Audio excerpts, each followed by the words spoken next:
Ladies and gentlemen, oops, I forgot my mic's still way up there. Ladies and gentlemen, sorry about that. Welcome back to Dinner in a Game. Well, we had a Kel, then he went poof. Welcome back to Dinner in a Game. We are going to be playing some Walking Dead this evening. We're playing our new campaign, Jazz Funeral, which is a Walking Dead game set in New Orleans, Louisiana, 6 months after the fall. Now, for those of you who are not massive fans of The Walking Dead, New Orleans is exceptionally horrific in this time frame because all the chaos, to say the least. To say the least. Because the levees broke 1 month before the outbreak, and so before they could even really start any major repairs, it was zombie apocalypse. And so the city is still flooded, and everything has gone insane, and it's really a horrific place in an already horrific setting. So if anyone in our audience has any issues with body horror or anything like that, remember one very important thing: you can step away at any time. We always say at Dinner in a Game, real life comes first, and your mental health is part of your real life. So if you guys need any time away, you need to step away, you can't watch this, it gets too traumatic for you, don't hesitate, guys. Take care of you, or we'll take care of everything else, but you guys have to take care of you. And so do what you can to take care of yourselves, and if that includes having to step away from this, then do so. We absolutely understand, and there is nothing we would ever want out of this game other than for your entertainment. And if it gets too much for your entertainment, this walk off is fine. So that all being said, let's go ahead first off and say hello to our amazing players who are going to allow me to traumatize them. I see Coco has a comfort animal, so we'll go to Coco first. Hi everybody, my name is Coco, the hipster GM. I'll be playing myself tonight, and I can't wait to see what chaos ensues. You can find me on TikTok, Instagram. There you go. That's my intro today. Dun dun dun! And next we have the illustrious geek girl, Lissa. Lissa, how are you doing? Hi. Doing okay. Doing okay? Who are you playing tonight? I am playing Andy. You are not getting the rest of their name. That is what you know them as. What am I technically? I'm the outcast. Mm-hmm. That's what I'm playing. I'm an 18-year-old out. I am a custom class. Nothing suited me. Sorry. I'd say okay. That's one thing that the game allows for, actually. You can make your own kit, so it's really cool. It has a great setup for it, too. Mm-hmm.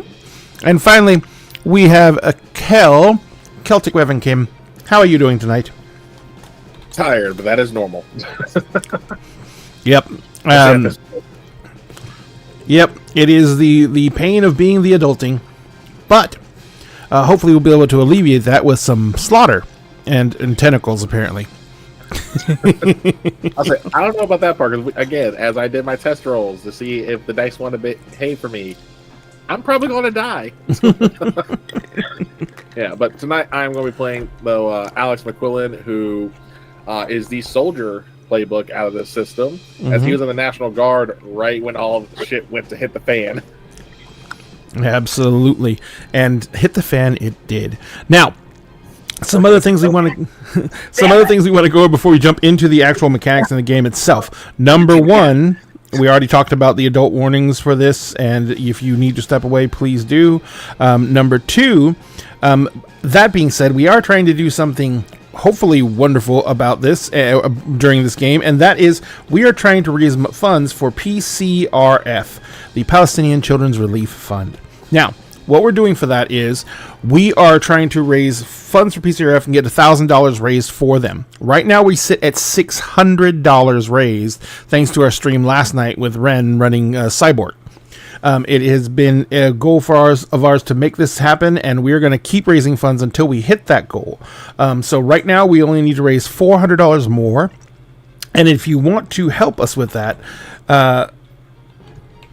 you can go ahead and donate to the stream, and when you donate, you can do the things you see in chat right now, which are exactly like the things you can do with your Dagger dollars and with your bits that you can do with their sound bites. The donations basically are set up around the PCRF donation, just to go through the PCRF donation website. So they don't even go through our hands; they go directly to the PCRF, and they pull them immediately. They don't just leave them in a fund until we stop and end our fundraiser. They are automatically pulled as they need them. So you are doing good work right now when you donate to the PCRF. Also, if you want to look at that chart, it's basically, like I said, the same levels for the regular abilities. So lend a hand, which is giving someone +1, is $1. You can use Save That One in particular for $3. For $5, you can use Try Again. You can use The Gods Have Spoken for $15. And you can use for $50. You can give someone Devastator. Last night we had 4 Devastators given out on donations. What does a Devastator do, Ray? Devastator is whatever your dice pool is, whether it's a single D20 or a dice pool of multiple D6s like this game. You get a complete and utter success. So for a Roll20 game, it is a crit, automatic. For a dice pool game, every single dice in the pool is a success. What does that mean on the other side? Well, for the other portion of the Devastator, you get to do maximum damage. So whatever dice pool you would roll for damage, whether it's success based for a number of successes, or if it's just a number of damage dice, you just add up the highest total for every single facing die, or take the top number of successes you can, and you apply that to the scene. Now, I will say this, and this I'm saying this because I have to, not because I want to.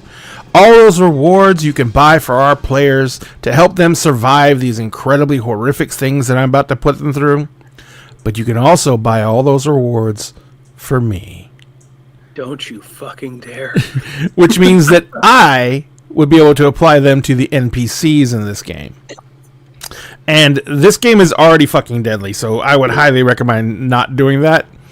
Yes, Kel? I was going to say, Coco, I do have almost 20,000 points. Look, anybody, throw any of us a Devastator, okay?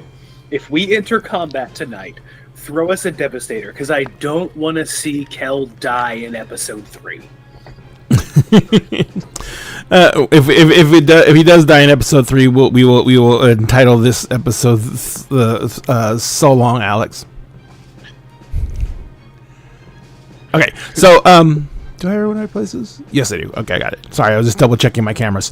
All that being said, donate to PCRF if you can. It would help us out greatly. Also, do not forget that if you want to help Dinner in a Game directly, you can do things like, number 1, like and share and subscribe to the channel. This is a great way to help us out. Every single dollar that we make is going towards set goals we have, such as bringing on more paid GMs to make more content for you.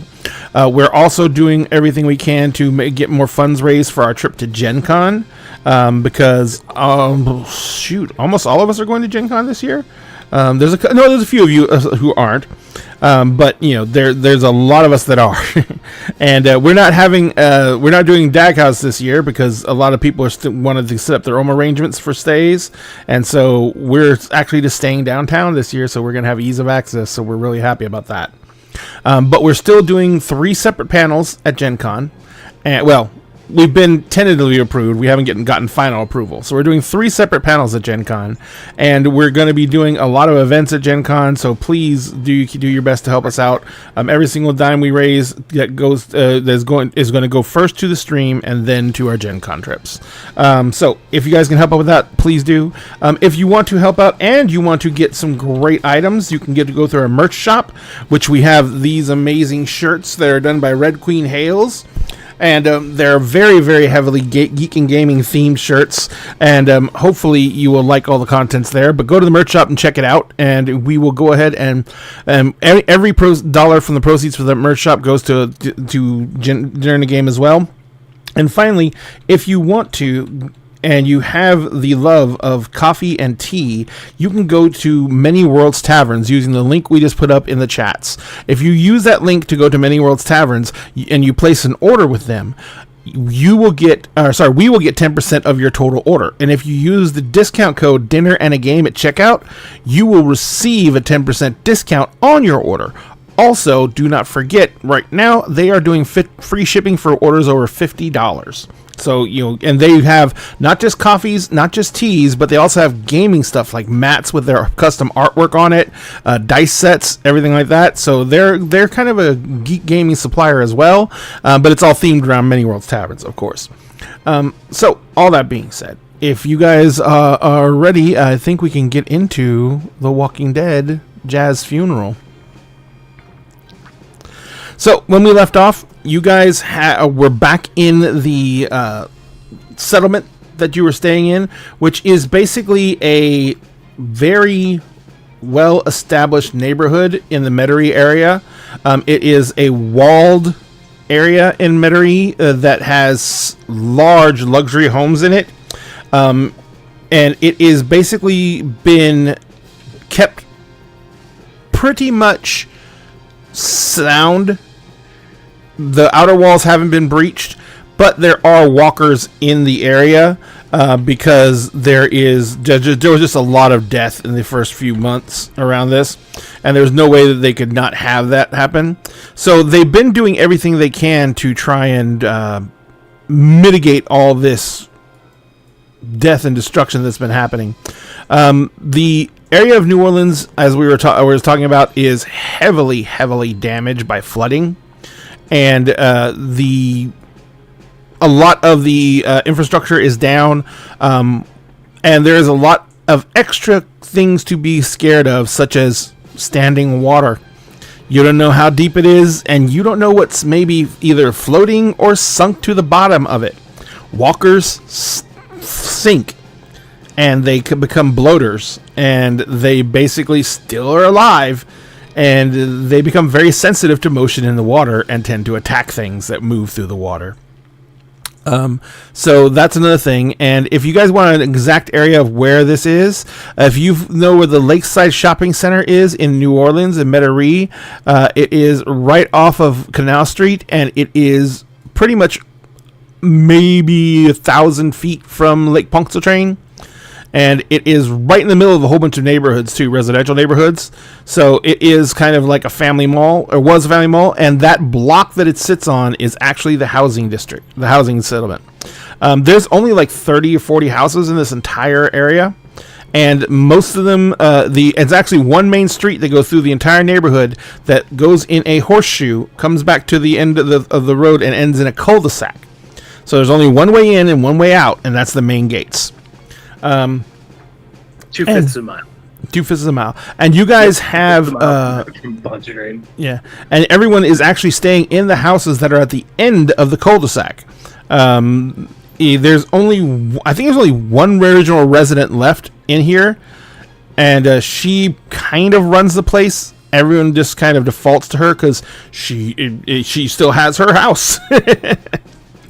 But everyone else came here at the beginnings of the outbreak. A few of you, like our current group, came here very, very late. Like, I think none of you have been here more than a few weeks, right? I know that Coco, your character's only been here like days. 3 days. 3 days. Kel? Yep. Yeah. And so, go ahead. Yeah, I was gonna say, I think it was Coco was 3 days. I was, I think, either 3 or 4, and Andy was like, what, 2 days? No, I'm the absolute newest. Y'all were already established here. Oh, okay. Yeah. Well, and by established, we mean that, you guys had gotten in here and, been here longer than that. And you guys were all actually being put up in the what they call the new people's house because it has the 3 of you residing in it, and it's one of the houses that's kind of on the edge of the cul-de-sac. And it was like a week and a half, maybe 2 weeks for, let's say like a week for Kel, I think. Was what we established. Yep. It's clearly up to y'all, but yeah. It's something on that range. Yeah. Some review last episode. And what were you saying, Liz? Yeah, I was saying it was something like that. Yeah. So, in that short bit of time, there's been controversy that's already happened. For the most part, Coco has stepped in to try and bring some direction to everything, wanting to go out and actually take crews out to maybe survey some of the local areas and buildings. There are some of the residents who are on his side, because some of them want to go check out an auto place that had tools in it, and others, of course, want to go scope for more food. They do have someone in residence who is actually has been scouting for food and everything like that, and going through the houses and looking at inside the neighborhood and making sure that they're clear. And his name was Xander. Was that it? Something like that. I do believe it was. Zach Rubenstein. Yeah, Zach. So Zach was a former high school athletics teacher, and he basically is like a long distance runner. So he goes out on foot, and he goes out and been like hitting the local stores and everything like that, trying to keep them supplied with food. And the other thing is, but actually now, as they're trying to get this organized, he's turned up missing, and that's kind of where we left off, because you guys had picked up his roommate, and who had shown you that he has a shotgun, and you guys were looking for him. It's still inside the subdivision, right? Yeah, we were heading down the primary road around. David, the truck driver with the shotgun, showed us the map that Zach had been using, like a whiteboard that he had been marking off the houses, and he had indicated to us that he had not cleared as many as he actually has. Mm-hmm. Our first conversation, he was a little bit less than forthcoming. Yep.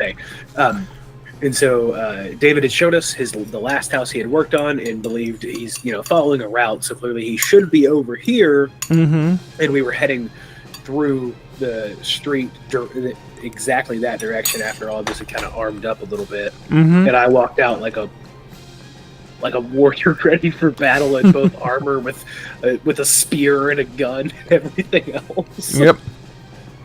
And you guys had also spoken to Maria, who leads the little enclave.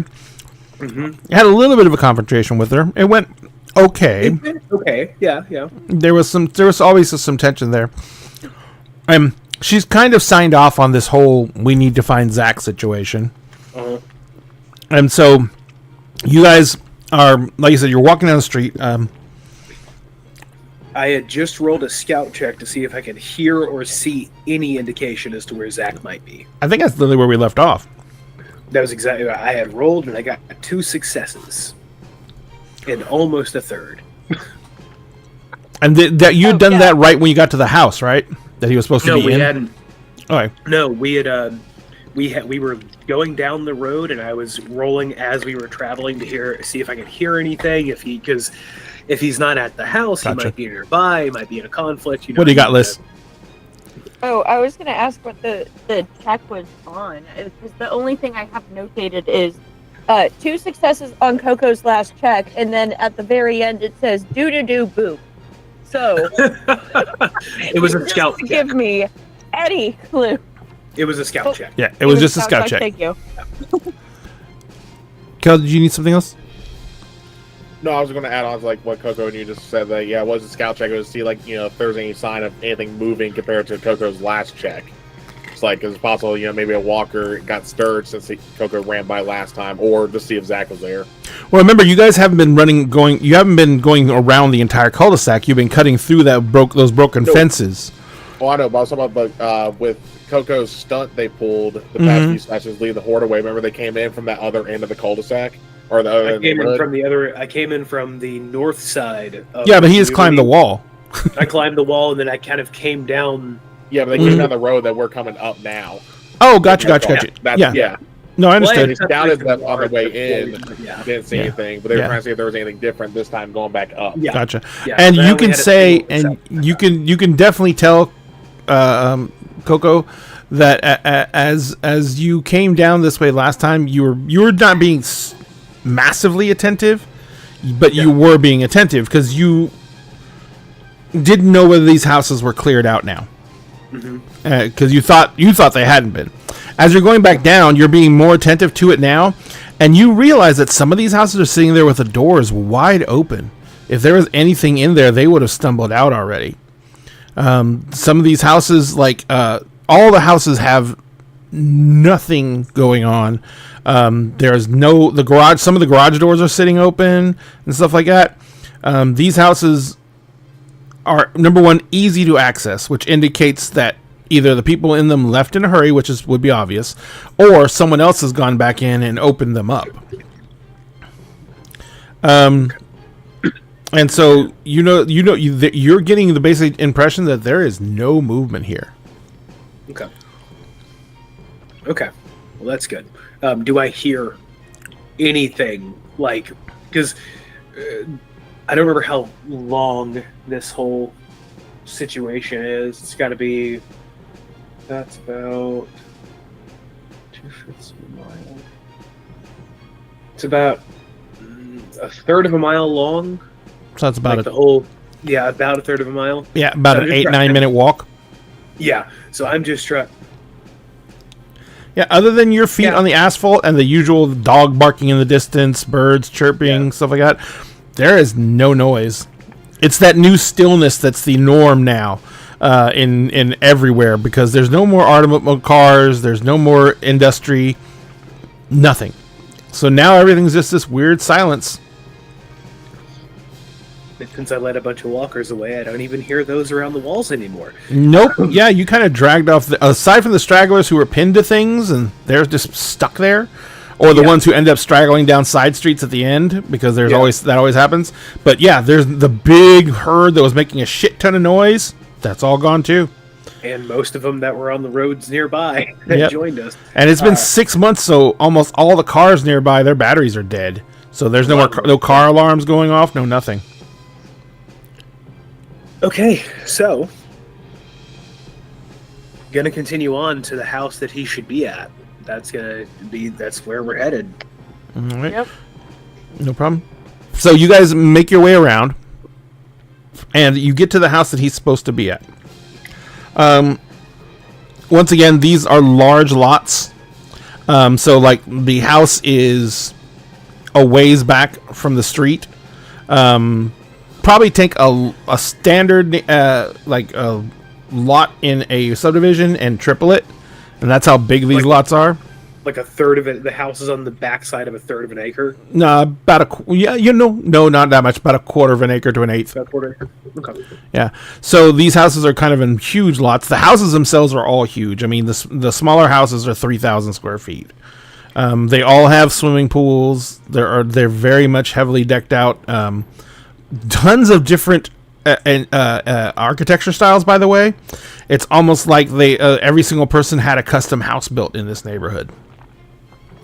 The yards were the house. The subdivision itself is newer, but the yards were heavily seeded, and there was also imported live trees that were brought in. So there is tree coverage here.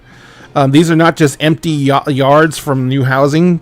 These have been set up and landscaped. So there's actually living trees in here and everything like that. As you move further back, you basically start heading up. Either there's a driveway and there's a front sidewalk. The sidewalk goes up to the front door, and the driveway, of course, goes up to the garage door, which is actually in front of this house. Real quick, who has the highest scout? I would have a total of 5 in that pool. I have a total of 6. You wanna? Me? Hey, Okay. Hey, Andy, you're pretty perceptive. You want to see if you see anything up at the house before we start just charging in? Yeah, I can. I'll. I'm Batman. I'm back, girl. Just like go do it. I'm back, girl. All right, so make roll. 1 success. That's all you need to get there.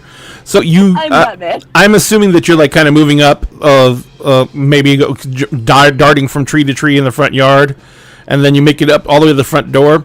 The front door of the house is closed, but you can see on the door frame the signs of the usual way you guys get into these houses, which is someone just shoves a crowbar into the door frame and pops it.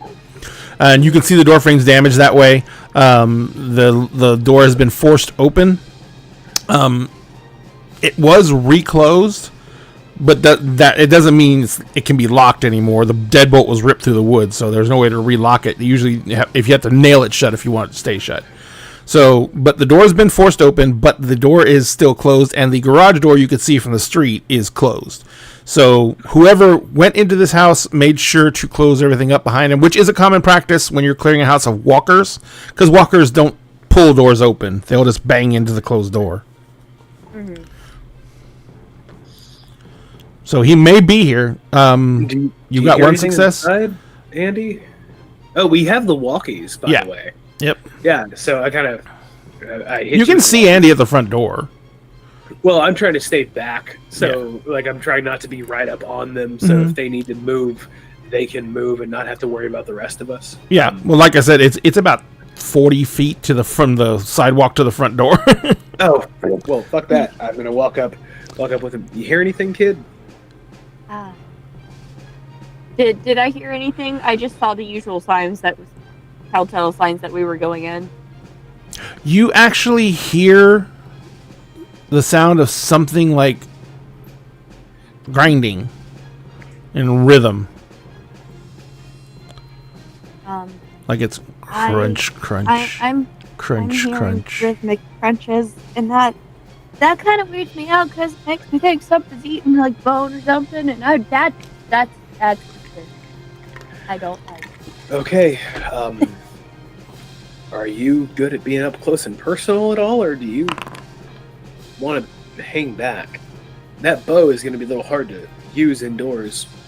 Out of character, I have a total of 4 for that. For ranged combat? Or For what's your close combat. What's your For- range? My range is 6. Like 6? You were pretty good at that bow. Have you ever handled one of these? And I pull out my pistol. You ever had to handle one of these yet? yeah.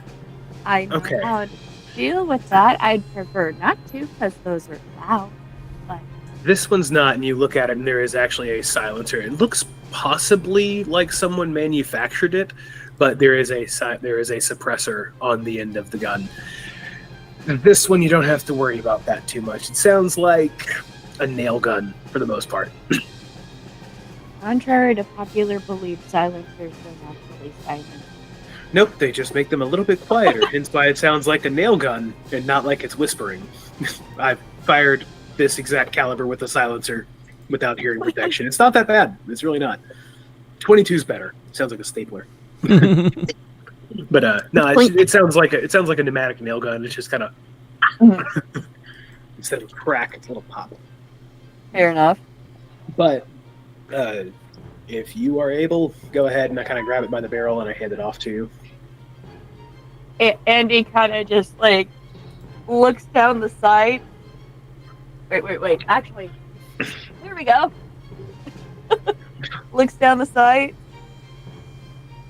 Text. Like, okay.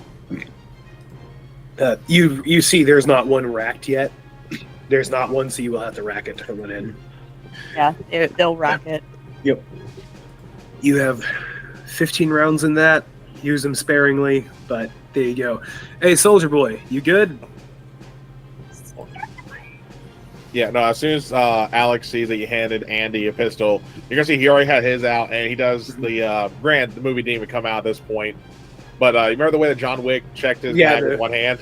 Yeah. Like, he did that because he's already got his knife on the other hand, is getting ready to go like this. With The old John Woo film, check of the pistol. Yeah. Yeah, well, no, it's like where he like used his hand to pull it back this way. Yeah. But yeah, because he's got his knife in the other hand to get ready to go like this when we get in there, so he can just jab as we go through. And I pull the spear, like the little spear thing y'all saw me putting together that, looked like I had a short sword that got mounted to a shaft, and I pull that out and I kind of set it down beside, like set it like kind of half under my arm and I pull my knife into my other hand. Okay, and I'm just going to slowly push the door open as quietly as I can with my foot. And I'm going to start checking corners. I'm going to follow right behind. All right. So as you guys start slipping in, you can see that the front doorway opens up into a small entryway that at its base has a large staircase that's going up to the second floor just to the right and a little bit back, about 10 feet back. Directly to your right, there is a large door has a deadbolt on it, which you're pretty sure goes directly out into the garage from the entryway. The staircase goes up to a landing, and the landing looks like there's an area over the garage that has a railing that overlooks this lower area. You can see that there's probably bedrooms that are further back on the landing up that way, and probably some kind of living area up there as well. On the bottom floor, directly to your left, there is a set of double glass doors that are open. Through the glass doors, you can see the remains of what looks to be an office that is just trashed. There was a very nice desk in there that looks like all the drawers have been pulled out of it. It's been gone through. There's bookshelves that have been emptied. This place has been fairly heavily ransacked. Straight ahead from where you are now, there is a walkway that goes by the staircase. Directly under the staircase, when it gets tall enough to have an actual door frame, you see that there is a door there. It is hanging open. It is a closet. The doorway is kind of blocking the hallway from further inspection, but it's a closet under the staircase. It's also their coat closet and probably storage. As you come walking up to that, do you just close it out of the way, Corey? As I come up to that, Yeah. I'm gonna kind of like I'm gonna peek inside of it first, make sure there's nothing waiting on me. I don't notice anything. I'm gonna kind of hook my knife. My knife has a curved blade. I gotta kind of hook it onto the door, and like keeping the spear kind of at a ready angle. I'm gonna pull the door closed ever so slowly and just keep an eye and see if anything pops out at me. Gotcha. I am pulling it slowly so that I can kick it into anything that if it tries to charge me. So, not 5 feet down from that, the hallway kind of ends and goes into what looks to be a great room. To your right, there is a giant living area, 10-foot ceilings, or 12-foot ceilings, I should say. Huge living area. It's got a big, giant fireplace that is it's the centerpiece of the living area that takes up the far right corner. There is a very elegant living room suite. Big sectional, blah blah blah. The usual high accoutrement stuff. All of it has kind of looks now dusty and ignored, but oddly in very good shape. Directly ahead of you, you see, directly to your left, as the hallway ends, there is a nice dining room. And this is, like I said, this is a great room, so this is all open. And there's several pillars that are, keeping the roof up and everything like that. There's a nice dining room to your left, and there's a giant eating kitchen that takes up the left corner of the room of the great room area, and directly down this walkway continues straight ahead, kind of like the tiles for the walkway continue. On the left hand side, the dining room has this wonderful marble flooring that goes into the kitchen. On the right hand side, the living room has hardwood flooring, but the terracotta tiles that make up the entryway and everything like that continue in a straight line going to a back door that goes out, and you can see through well, number one, the back door is open, and it looks like it's fairly much been blown in off its hinges. There was a lot of glass in it. There's glass still all over the floor. You can see spots of blood where there were footprints that dried up a while back from someone probably walking through broken glass. There is a huge porch there that opens out into a area around a giant swimming pool. The pool is stagnant. The water is disgusting. But there is a lot. The kitchen has been completely ransacked. And the thing that you see is the windows for the living area that are like facing onto this big patio. They've been broken in. And these huge gauzy drapes are hanging down, and there's a decent breeze today. You're right off Lake Pontchartrain. There's a decent breeze today, and the wind coming in through all the broken glass is causing those drapes to move, and you can see that kind of on the drapes, half on the drapes, there is this giant. It looks to be like a very intricate carved stone candle holder. That the drapes, when the wind really kicks up and pulls it, it rolls a little bit forward, and then when the wind dies back down, it rolls back, and it seems to be crunching through glass as it does it. Okay. Yes, go. Okay. So are we able to tell if that was what was making that crunching sound that Andy heard, or do we still hear? Like, No, it's very much that, and it's much louder here. It is the same rhythm. It is the same motion when the wind kicks up kind of regularly. So when it does it, it's pretty much a rhythmic, because as the wind kicks up, the thing goes out and billows a little bit, and as it's billowing, it's crunch, crunch, crunch, crunch, crunch, crunch, and then when the wind kicks back down, it rolls back into place and stops. Okay. I'm gonna go over to that drape, and I'm gonna lean the spear against the wall. I'm gonna take my knife and just cut the drape down so the noise stops, because it's pissing me off. Because I'm already overstimulated and highly adrenalized. Is how I'm gonna say it. I'm just gonna cut that off. I'm gonna kind of like do a quick like roll fold and just toss it onto the couch nearby. Mm-hmm. We might need that later, but that was pissing me off. Okay. As you toss it on the couch, this is the first time you kind of stepped around the couch to where the living area is. Mm-hmm. And when you toss it on the couch, you see that there is a very large square coffee table that the sectional goes around, and spread out on the coffee table is a map of New Orleans.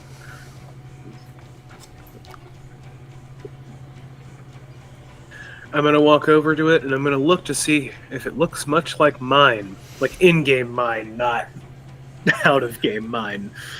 Because I also have a road map of New Orleans in my pack. It pretty much is. You can find these still. They're in the all the convenience stores and stuff like that on the spinner racks, the Rand McNally's, and so it's gonna. But it has lots of things marked. It has. Oh, we'll just to keep this convenient. We'll call this neighborhood Lakeside. That's what I Yeah. That's what I'd put it as. Yeah. So it has Lakeside marked with a circled, and you see it's done in like an orange highlighter. Lakeside is circled. You can see the tower is circled with a blue highlighter.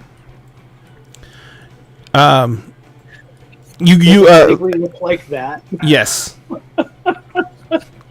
I was going to say... I just went with red instead of blue. Yeah. Andy and Alex, are you guys just following around with Kel, or are you going to do anything else? Or sorry for Kel. Smiling with Coco. Kel's like, where did I go? I was like, what year is this again? Just for the joke again. 2010. Yeah, I was like, or 2011 now. Well, I was gonna say, if you're gonna follow me, you'd have to be in North Carolina in high school. No, but yeah, so what are you guys doing? You said when we first came in, there were stairs leading up, right? Yes.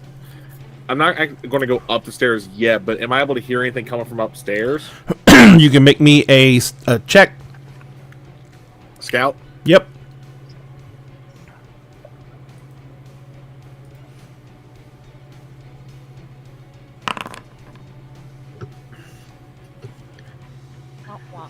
It is not a life hazarding check, so you're not going to attract any walkers with this, but you did fail the roll. So I don't know if you want to push or not. No, I'm not going to push. I already have one stress die. The noise that's coming from Coco walking through the glass, and Coco grunting as he's like pulling the blinds down and stuff like that. You can't really tell if there's anything upstairs. There is a breeze coming from upstairs, so if there's probably windows open up there, but you don't know if there's anyone actually up there. And Liz, what about Andy? What's she doing? They are going to. You said it's been like pretty thoroughly picked through here. Definitely the kitchen and the office for some reason was also very heavily picked through. Okay, Does it look like it was just food items, or were like medical supplies taken? There doesn't seem to be any from the pantry and the kitchen. It doesn't look like there's a lot of medical stuff here. Like there's no empty boxes of gauze, no empty boxes of band-aids, no rubbing alcohol bottles. Okay, so if there's any medical supplies in the house, it's still probably there. Yep. Or Okay. been ransacked from a room you're not in. All right. First, what I want to do, there's multiple stories to this house, right? There's We're most just what? on multiple stories. Yes. Okay. Is it a 2 or 3 story home? It is a 3-story home. Okay. Hey guys. Yeah, what's Here in up? a bit, I want to pick through everything, but first, I think we should probably make sure that we clear this place out. For sure, for sure. It's a little. I go and I grab. I go and grab my spear, and it's a little tight in here. I'm gonna pull the pin, put the shaft, like slide the shaft into its little holster that I have for it. And gonna just.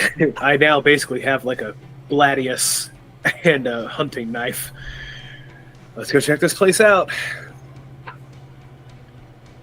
You want to lead the way, soldier boy?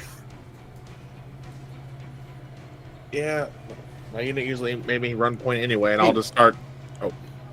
David, I look around. Is David still outside? Huh? No. David's actually kind of like has been posting up, doing basically Overwatch. Like when he stayed in like the dining area of the great room, and he's watching Alex as Alex is looking up the staircase, watching back down the door. He's watching over your shoulder, Coco, as you're going through the living room. He's watching over Andy's shoulder as she's going through the kitchen. And he's got the shotgun. Well, no, he doesn't have a shotgun. He has his machete in his hand. The shotgun slung on his back, and he is just head on a swivel. Hey, David. Yeah. Have you ever helped him clear a house before? Yeah, lots. Yeah. Does he usually go bottom to top or top to bottom? We go bottom to top, just keeping it Okay. simple. Trying not to make any noise down here if we can help it. Does this look like his doing? All this broken glass and shit? That seems a little much. We find that shit in here all the time. Apparently, Okay. apparently, folks were jumping the wall and coming into these houses a lot, but no one seemed to stick around for some reason.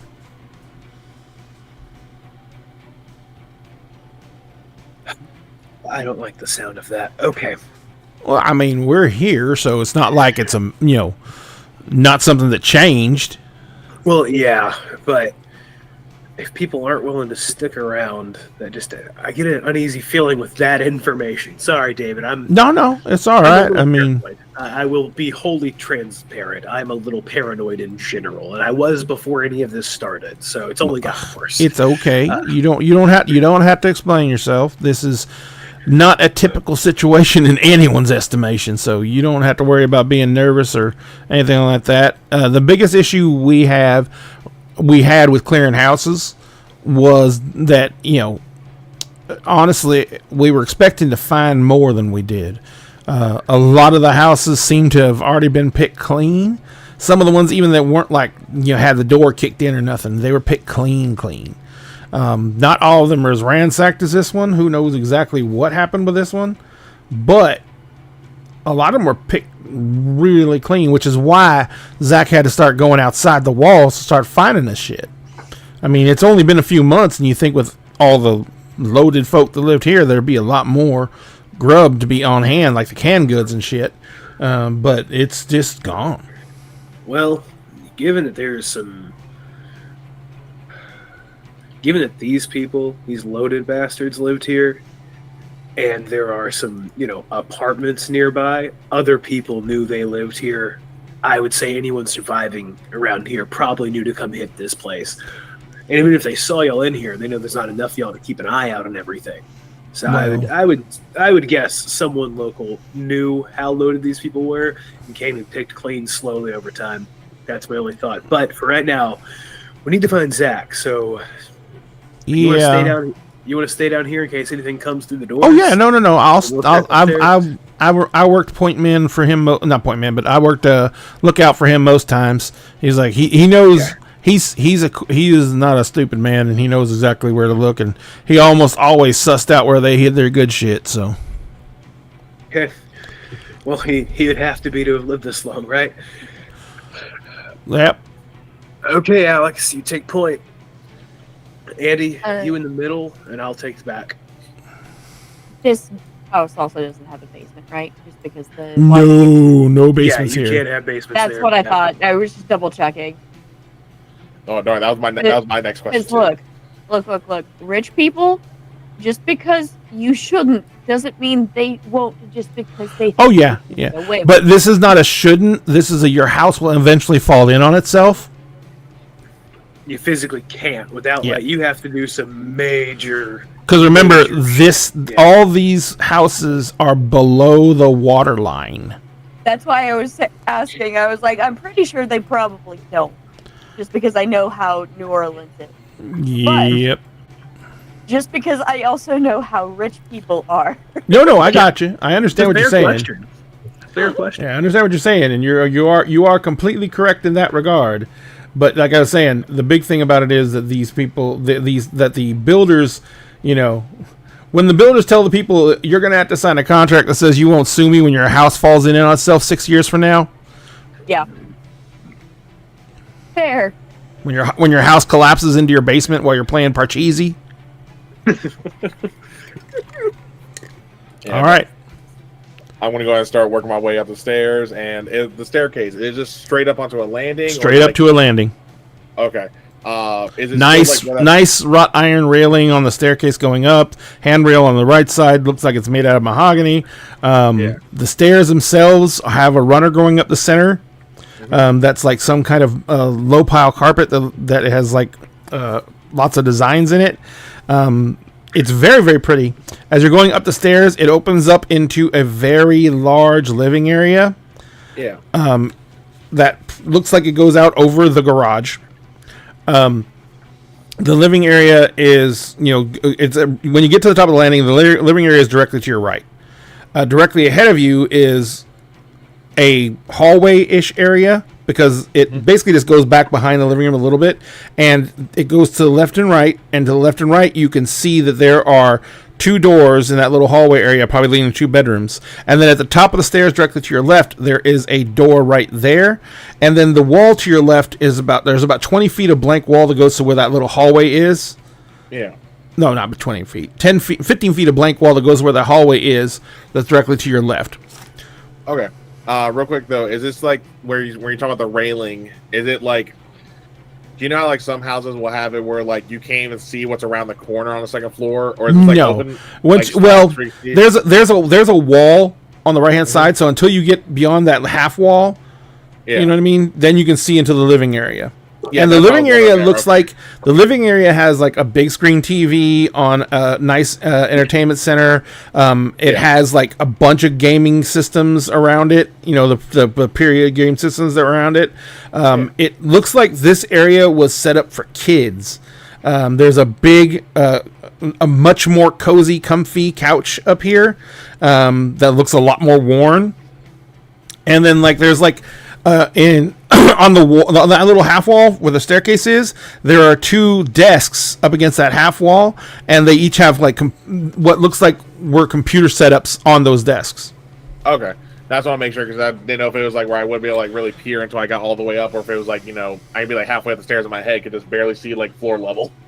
That's what I want to double check. Okay. No. It's It has to be up there to yeah. see. Yeah. Okay. Not a problem. Yeah. So I'm just gonna be like slowly creeping up, and as I see, the doors you mentioned, the room, stuff like that, I'll essentially, whether I think they know hand signs or not, kind of like do whatever hand signs say, like, hey, door here, door here. And you can see that the windows to the living room, they have been thrown open. And there's wind coming through. You can also see that the couch is right up against underneath the windows, that the couch has a lot of like water stains and everything on it. So those windows have been open for a while. Like it's rained on the couches and shit like that. Yeah. I see this and I'm thinking about it. I'm gonna give a really just a just start sniffing the air a little bit. Does it smell like, not like death, but does it smell like there is like a suspicious lack of dusty house smell? If you know what I mean. Like, this place should smell kind of musty. It should smell kind of dusty. No, it smells musty. It does smell. Well, it does. Yeah. I look over the damp couch and I'm like, that's probably the musty. Also, you mentioned blood on the floor downstairs, old dried blood. Was there any other signs of blood anywhere else in there? No.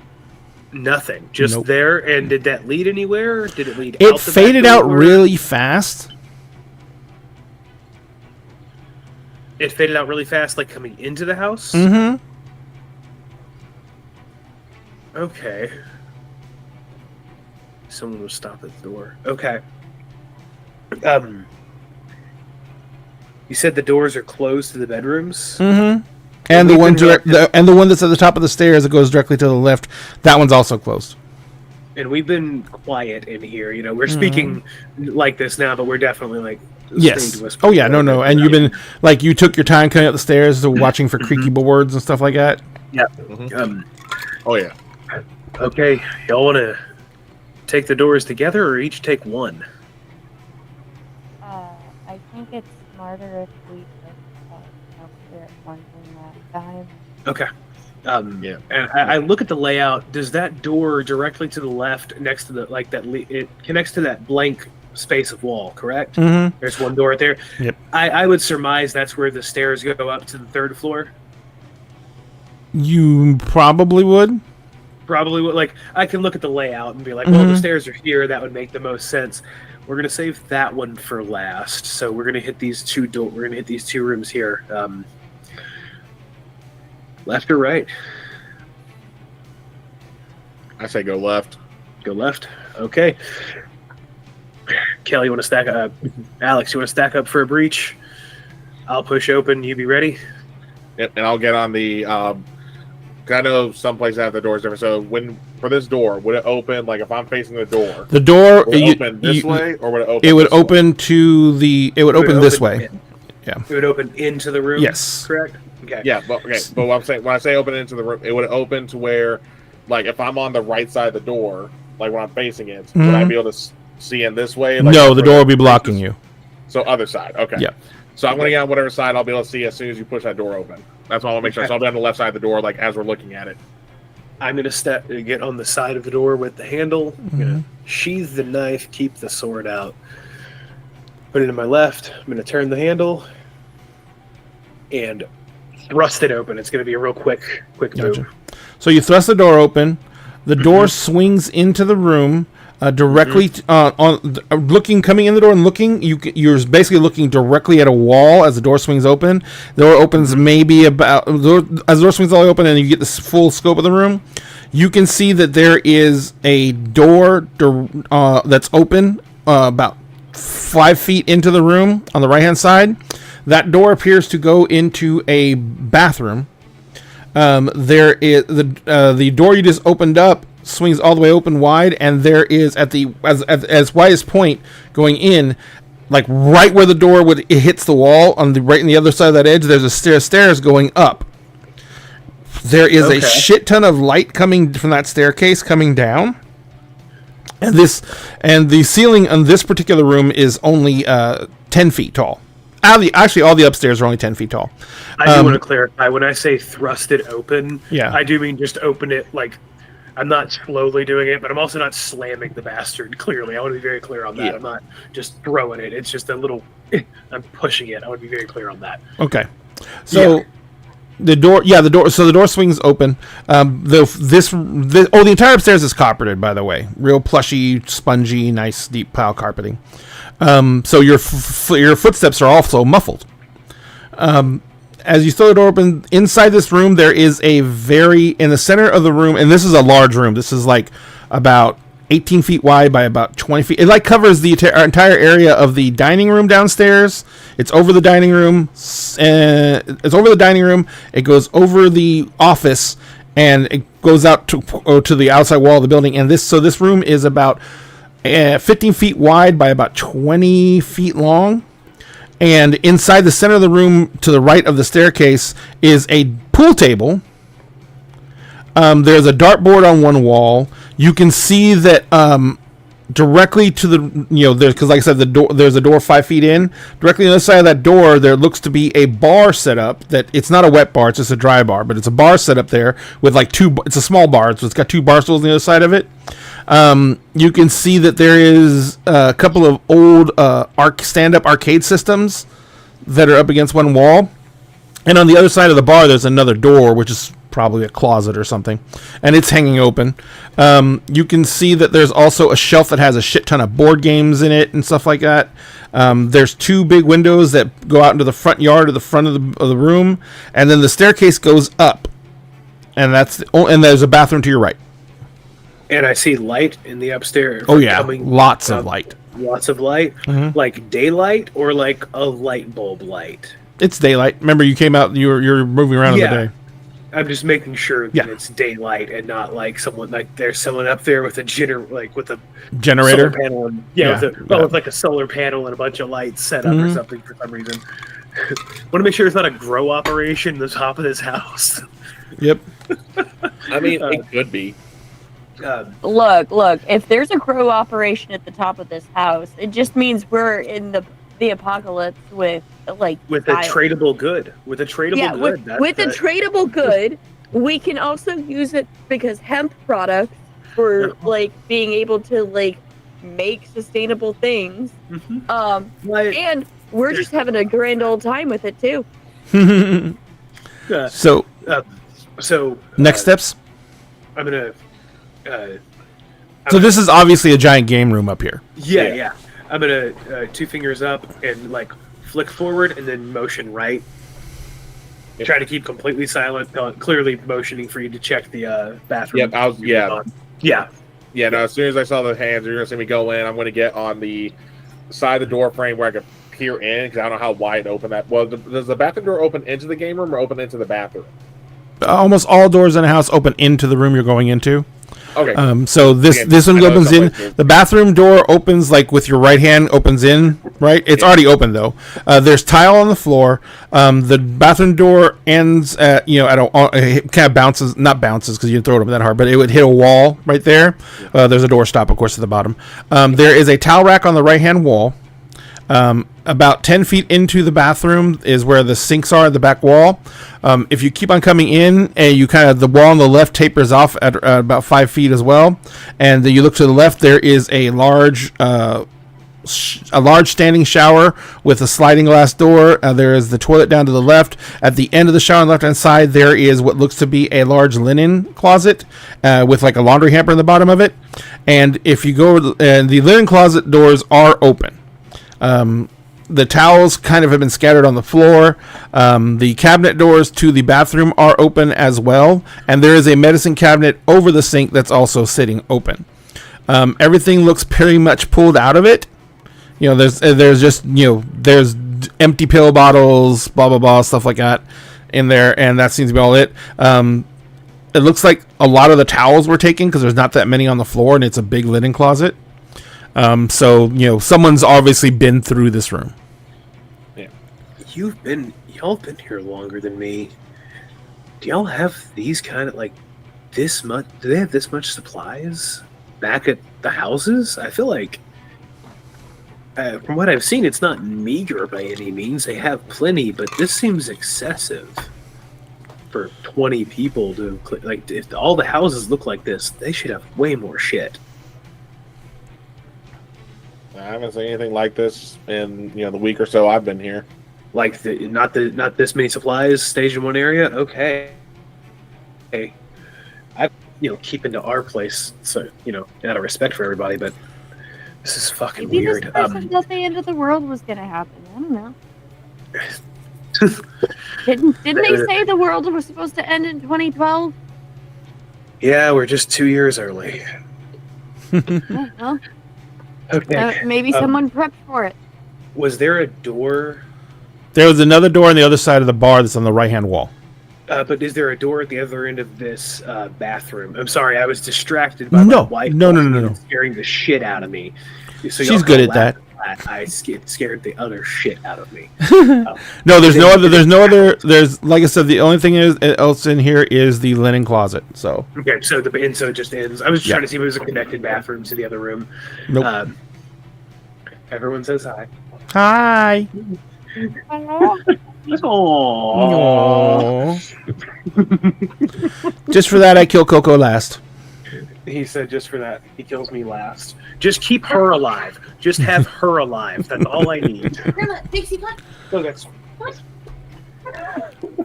Okay, but realistically, Okay. Coco's the one that keeps getting themselves into bad situations. He doesn't get himself into bad situations. He's just happens to be around when the bad situations happen that he may intentionally walk into. Hey, look, it wasn't a bad situation. I knew what I was doing. But, we'll come through and we'll, like, top to bottom this fucking place after we've cleared everything. You said the door behind the bar was open. No, I said it was closed. I said the bathroom door is open, and basically that other door is like in the opposite corner from the bathroom door, which is kind of behind the, just to the right of the door you just came in. So it's probably a closet of some sort. More than likely. We'll worry about that last. From the size of the room, it's probably a walk-in closet. Yeah, we'll worry about that last. Let's go and hit the right side door. Let's go hit this other room real quick. Same formation, or however you want to do it. I'll take point if you want. No, we can do the same. Though also, before we exit this room, do we hear anything at all? Not up here, no. Okay. So what, you going back out the door? Yeah. Okay. Oh shit, Yona. Let's check these stairs first. My bad. Yeah. All right. So you climb out the stairs? Yep. Real quiet, like. You come up into an area. You remember as you come up into it, it kind of dawns on you. What you on the top of the house, there's like an octagonal shape, like an octagonal roof shape, and this is probably what that is. It is an observatory level. The staircase comes up in the middle of it. There's couches all along each wall of the octagon, and there's glass windows that are about 2 feet tall all around. Being that this is one of the taller houses in this neighborhood, you can see around this entire area, and you see on the glass that there are circles on the glass done in different colors on the marker. As soon as I see that this place is all windows, get the fuck down. Stay below the windows. If anyone is looking at this place, I do not want them to see us up here. So far, we've done nothing to draw anyone's attention to us here. We've moved in quietly. If you want to look, peek. Actually, I kind of rummage through my vest into like my 5 or 6 pockets that I have in it, and I pull out a little retractable mirror. And I'm gonna slide up against the wall and just kind of angle it to look out.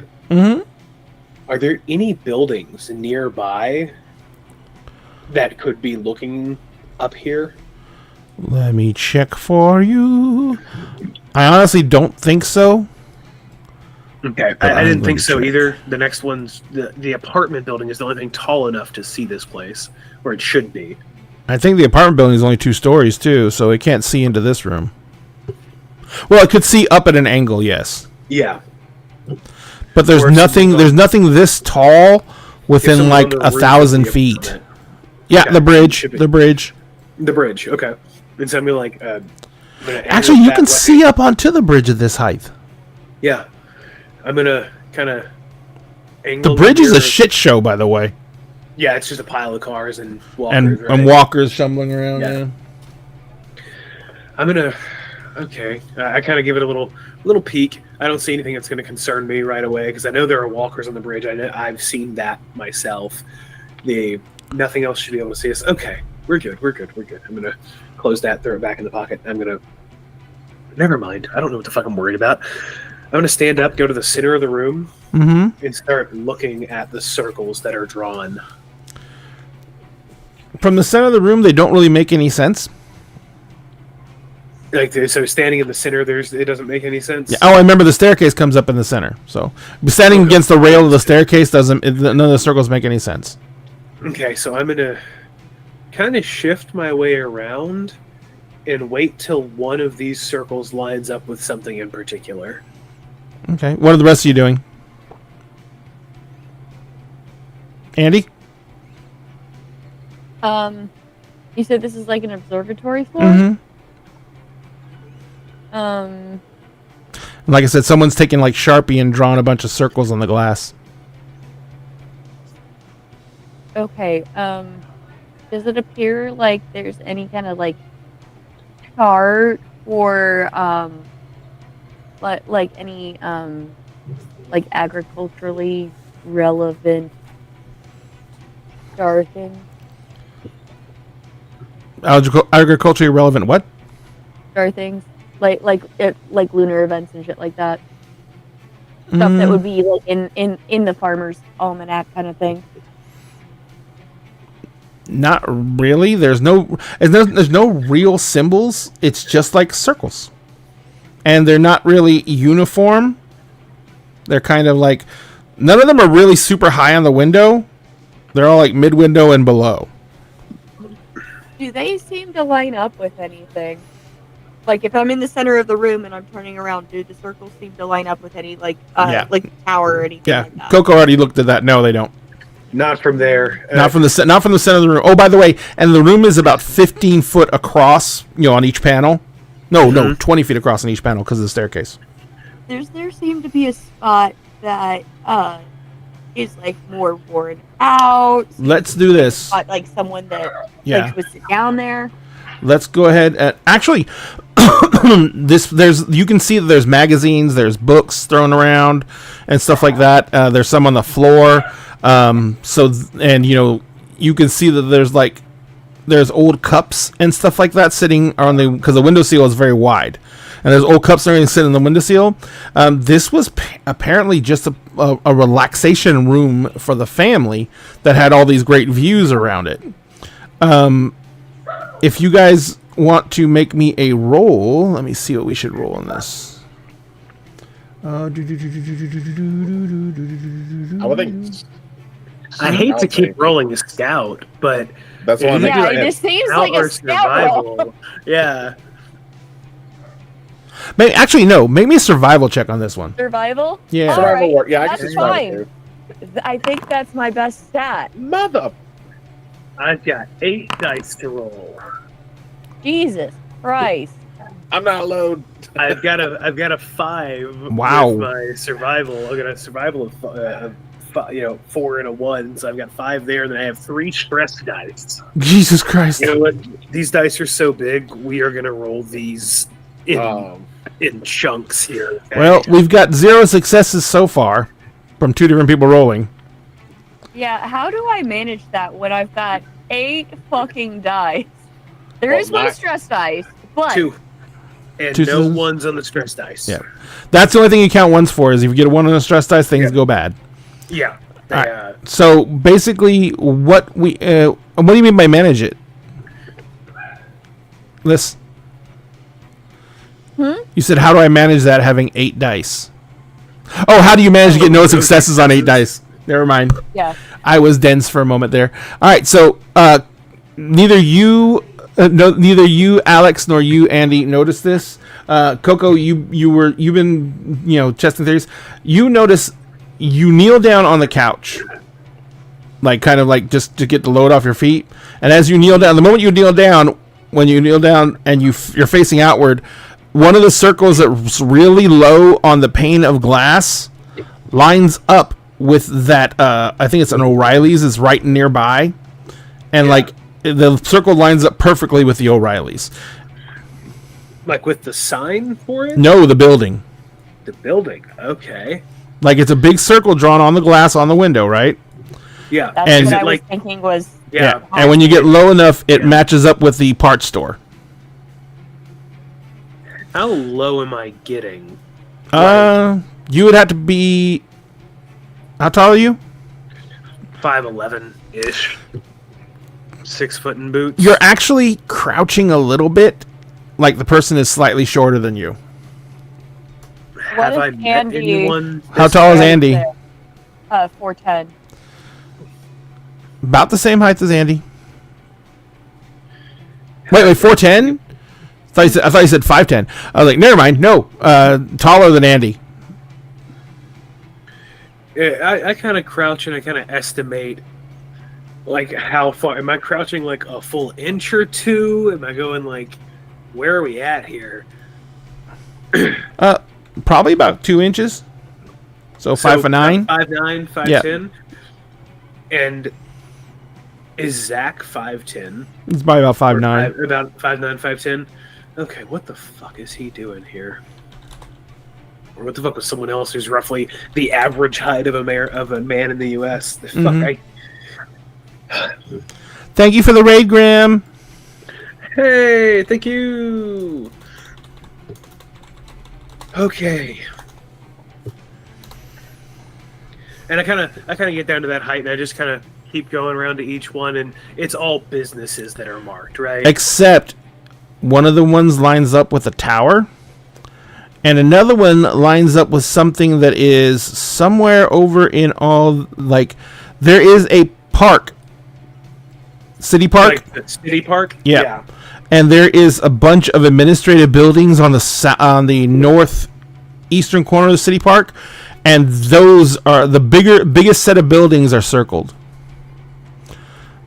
Also, and you notice this, Alex, because you're sitting there staring at it, and it just dawns on you. The reserve station, where the reserve station would be on the horizon, you can't really see it from here, but this is the only symbol that's different.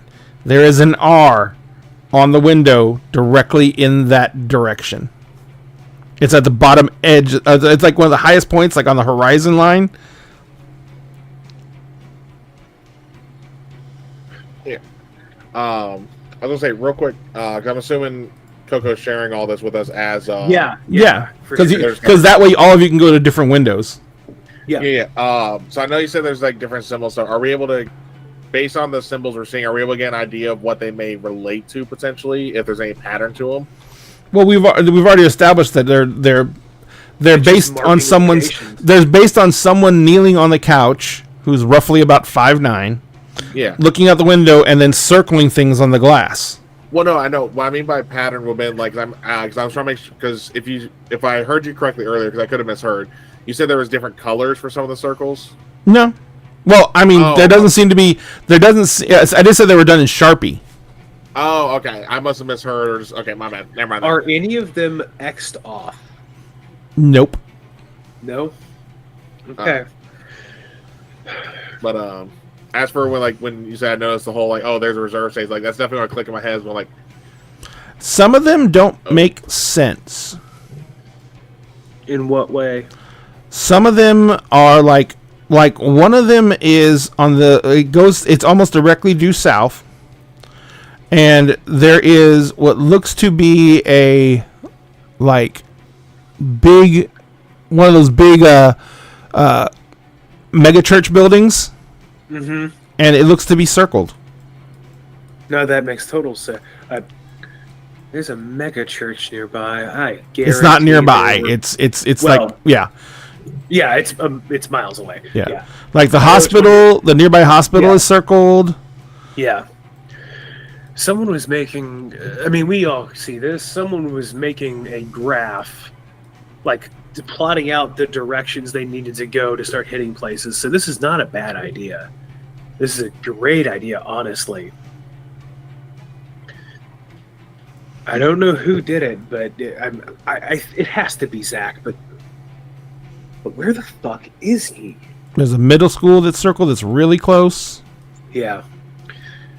He said he's not going. Like, hold on. Walgreens, Sears. You want to check the next room? Then we'll grab the map, You know what? We can come back to this. This ain't going anywhere. That shit's written in Sharpie. It ain't coming off that glass very easily. It does look Let's like it's a go- little sun faded, like it's been here for a bit. So someone, maybe not even Zach, was doing this, unless he did it really early on. No. Yeah, he's been here for a while. He's been there for at least You a know couple of months. Well, maybe someone else was here. Who knows? We can look into this. We can come back and look at this. That seem fair to y'all? There's something here, clearly. Yeah, it seems reasonable. Let's go back downstairs, check the other room, give David a quick whisper and let him know that we're good. Okay.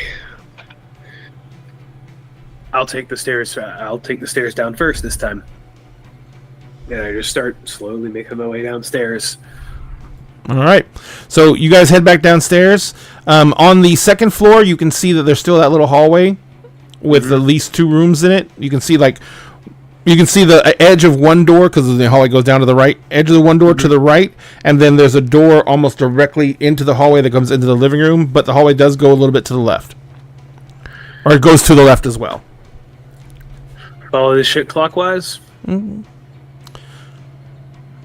I ask Andy and Alex. Follow this shit clockwise? Go Yeah, to I the would say left? sounds like a plan. I like doing left-handed now, personally. But Well, that'd be clockwise. yes. Yeah. All right. So clockwise is going to be. So wait. You're starting. To the left. We're moving to the next door on the left. All right, Whatever no the- problem. like, So you walk yeah. to the entrance of the hallway. There's, like I said, when you get to the hallway, the hallway like dead ends on the right hand side, right beside that door.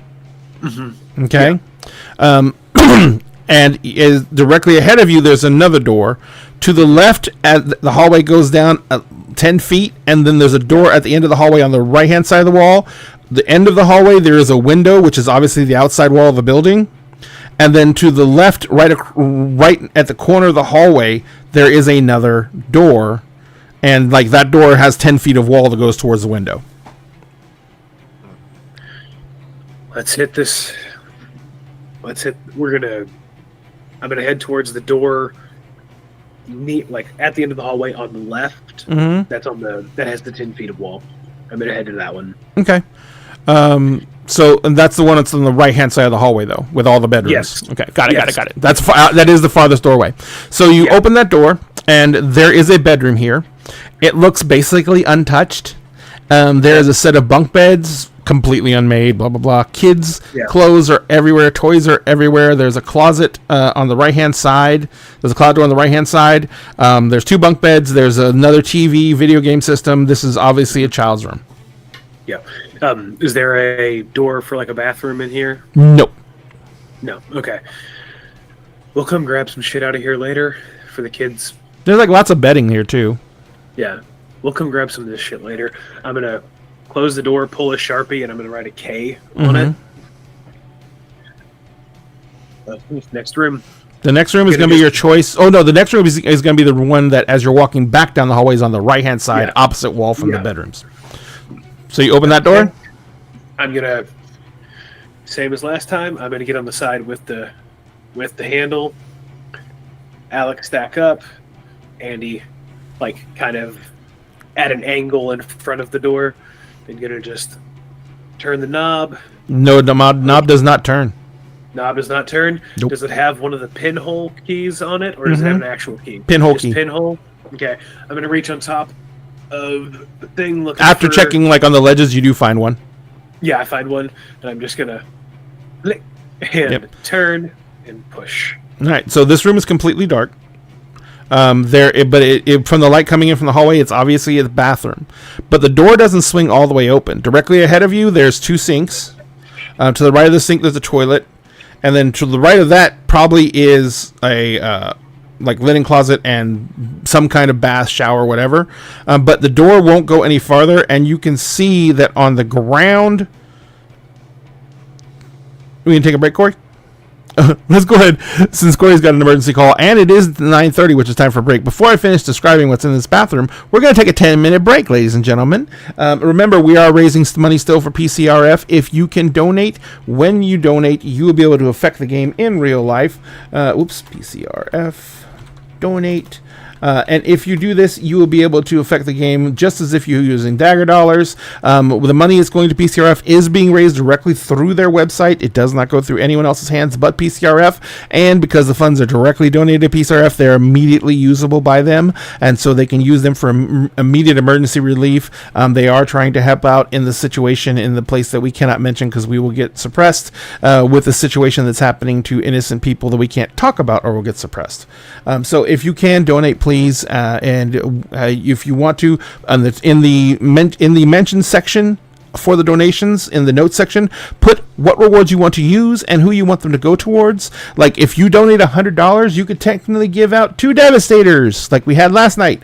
If you want to divide that up even further, though, you can divide that up any way you want to, and those can go to the PCs or the NPCs. Just let us know. So other than that, we will be back in about 10 minutes, guys. Thank you so much.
And we're back. Almost. I forgot about the tiki Yeah, talks. Oh, Come on, work. the tiki tacks. Tic-tac-toe a winner. Tic-tac-toe, here we go. All I right. must say, don't bring the tic tac toe. I've been getting that. Oh, no, I forgot about that. Oh, my God. Damn it, Coco. No. I also have to say, if y'all go find this can of Monster in the Wild, it is the most raw XD random shit in the world, and it tastes phenomenal. If you say so, I'm not gonna argue with I'm you. not a monster drinker. If I'm picking up a energy drink in the wild, I'm picking up Red Bull usually. Not regular Red Bull, very specifically like one of the flavored ones. See, I only do sugar-free, like the Zero Ultra Monsters, because there's like nothing in them, Very but they're still sweet and they're specifically delicious. like one But of the back flavored ones. to the game. Well, See, I only do sugar-free, like the Zero Ultra Before we go on Monsters, because this there's long like nothing in them. conversation- Hang on a but they're second. still sweet and they're delicious. But back. There we go. Okay. Sorry, I was checking an audio thing and I got double audio for just a couple of seconds there. So I had to let it time out. All right, I sorry. have to say, I do apologize to the stream. I realize, I don't know why, but on stream, I am so laggy, and I am so sorry for that to everybody. It is so bad. Ugh. All right.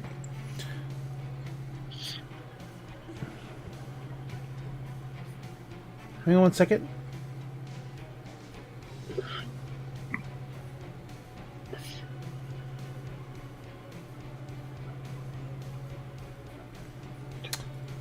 We had a hype train come from somewhere.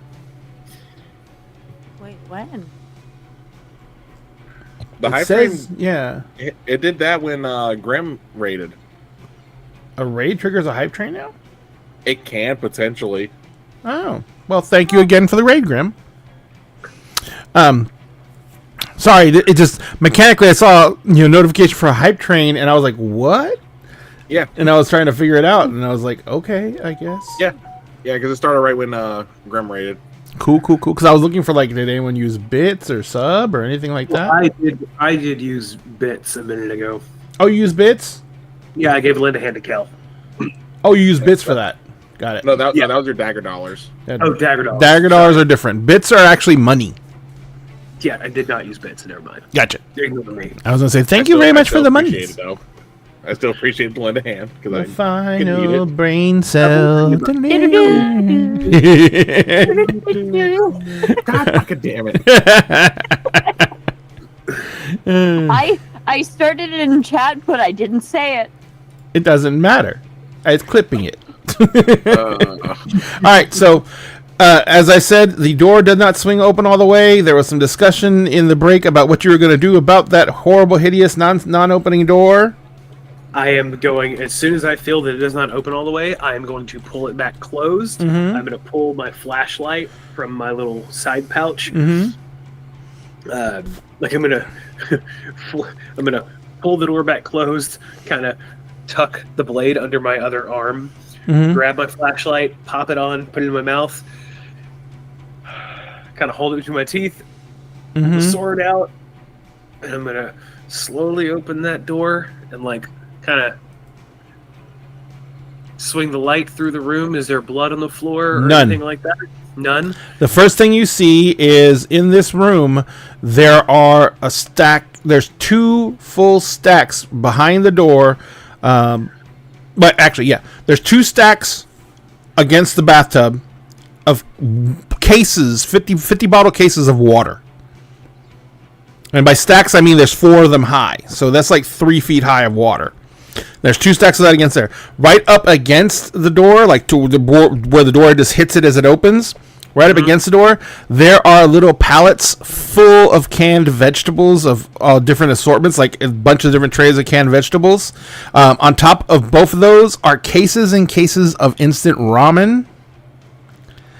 On the floor directly in front of the toilet are boxes and boxes of Duracell of all kinds of batteries in the original wrap. There are flashlights in the plastic in here. You see that in the bathtub itself, there are boxes of ammunition. for I'm gonna- many different weapons. A lot of it is long rifle, though. A lot of his long rifle. Mm-hmm. I am gonna motion to Alex with my head. I'm gonna am I the only one who's I'm the only one moving into the room? I'm guessing This bathroom's big enough for several people to be in Okay. at once. Okay, so I'm gonna take the flashlight out of my mouth and I'm gonna set it facing up at the ceiling so the light disperses through the room a little bit. And I'm gonna open some of the cabinet drawers real quick. I'm gonna just start quickly opening and looking at them. Yeah, the ones under the sink you can easily get to access and open. Mhm. When you open them, there are boxes of like literal cases of the boxes of Band-Aids, medical gauze wrap, rubbing alcohol, and these are in the packaging from the not from the store, but from a distribution center. Okay. I'm gonna kind of. Is there a linen cabinet in here? Yes, it's down. It's actually above the toilet, right by the bathtub. I'm gonna, move that direction. Open the linen cabinet. Inside the linen cabinet, you find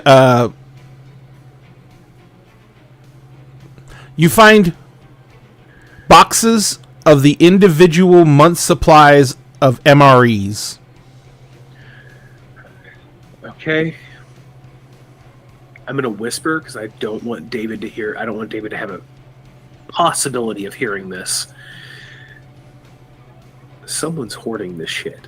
Someone is hoarding this shit. I hate to say that it's Zach, but it makes sense. He's the only one who moves around at all. And this is kind of the perfect place to have a lookout and a possible fallback position. I need to ask both of you real quick. How do we approach the group about this? I guess we talk to Zach first. Yeah, I Sure. think this is a sensitive topic, and you might have a good reason for it. He might. I may. We'll have to see what his reasoning is. You hear 3 high-pitched whistles. Okay, It's coming from downstairs. I'm guessing. Okay. Shit, I'm gonna immediately go. I'm gonna close the door. I'm gonna lock it. I'm gonna lock the door from the turn the knob from the turn the lock from the inside. Mhm. Pull it back closed. I'm gonna put the little key directly where I got it, or as close to it as I can. Mm-hmm. I'm gonna quickly as quickly as I can, pull it back down, open it, look to see, is there anything on the floor?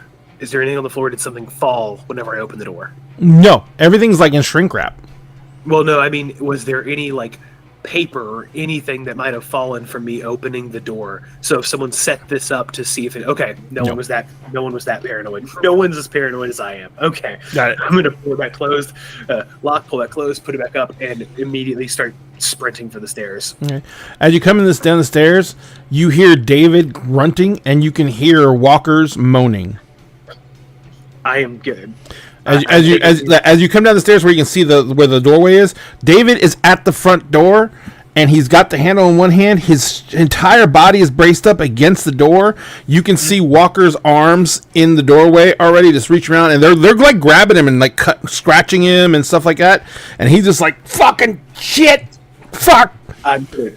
I am going to take those stairs 3 at a time, and I am immediately sword out. I'm going to start hacking at the walker's arms that are coming through the door, trying to cut them off. That is my goal. I'm I'm a try and shoot for the head. You quickly see that like I said, there's a big dining room downstairs, and there's big windows. You can see that there are walkers all over the front porch, and there are walkers in the fucking street. Oh fuck! Okay, Yes, Kel. when you say walkers in the street, how many? Because that's what I was going to say. Is I want because I see they clearly got the door covered. It's like the herd you just got rid of. It came back. Oh, how the hell did they get through the wall? They couldn't Did have come. someone check the door? Make sure. The door was kicked in. There's no way to close it unless you nail it shut. No. I mean the like the gate. Oh, the Yeah, me and gate. You were there. Yeah, we were the one that kept. You we guys were the one that there. Shut it. The gate wasn't open. Nope, I mean, it the was gate shut. open. You guys shut and you locked the gate. You put the little thingy down. Yeah, the only So the only way they could come in through the gate is if someone went and opened it. opened it. Fuck. David, how He's- fast are you on your feet? It's like I'm hacking and I'm He's like- screaming. he's like, today I'm a fucking world class sprinter, and he's like holding the door up, and with you cutting arms off, he's like he keeps on trying to get it to close, but like you cut an arm off, another one comes in. You cut an arm off, another one comes in. You know, it's just fucking a nightmare. And Dave's like sweating by now. You know, this is hundreds of pounds of meat trying to push its way in, and even when you cut the arms off them, they don't stop pushing. Yeah, I'm just trying to get the door to be able to close back as they go here. Let's go ahead and do a quick roll on that then. This is going to be a contested roll. It's going to be you and David, so I'm going to give you an additional 6 dice for David. Additional 6. He's a big boy. 2, 3, 4, 6. There's my 5 and the 3 stress. Okay, let's roll stress first to see where we're at. And everyone gains a stress, by the way. Of course, So I have Yeah, 4. I figured. I mean, and that's fair. that's valid. Okay. No ones on that, but I do have 1 success from the stress dice. Another success with And you're rolling force, right? 5. I'm rolling strength. You should be rolling force. I was going for close combat because I'm hacking at him. Oh no, you're hacking. Yeah, Oh, sorry. It was Dave's pool. It's off of force. I combined your combat pool and his force pool, so he's pushing while you're trying to hack the arms off.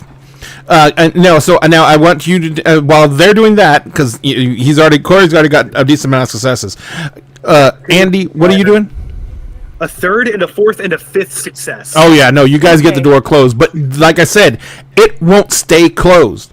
You and Dave are going to constantly get, even with the both of you on the door, you're going to constantly be getting bounced backwards. If you guys move for an instant, this door is going to come open. Andy, what are you doing? Okay. Does it look like there's any furniture that we can successfully move in front of the door? If you go all the way back to the living room, there's that big ass, really luxurious leather sectional that's down there. That thing weighs a metric fucking ton. It's Alex? in at least 4 different sections. Alex, help me move this fucking thing. You read my mind. That's literally what I was going to say. When you So I need you that. two to make me a combined force roll, and then now Corey, I need you and Dave. You can use this, you can roll for Dave. I need you and Dave to make me a combined force roll to keep the door closed. How many do I roll for his stress as well? Yes, he's got 1 stress extra too. God damn. Okay. All right, let's. Will his go. stress count against me? Yes, because it's a combined roll. Your stress dice get combined too. Oh I shit! messed up. So All right, let's see what we got. I'm supposed to fuck up, Lissa. Now you remember you can force to do that again, but it gives you another Yeah. stress dice. okay, no 1 on his stress dice, but 2 successes on his force roll, and so my force roll is 4 dice plus fucking 4 stress dice. God Okay, damn, for some reason it's not popping up, so I am gonna force it. There's a Because 3rd success. I hit force and it popped up for me. Yeah, I wonder why it's not showing.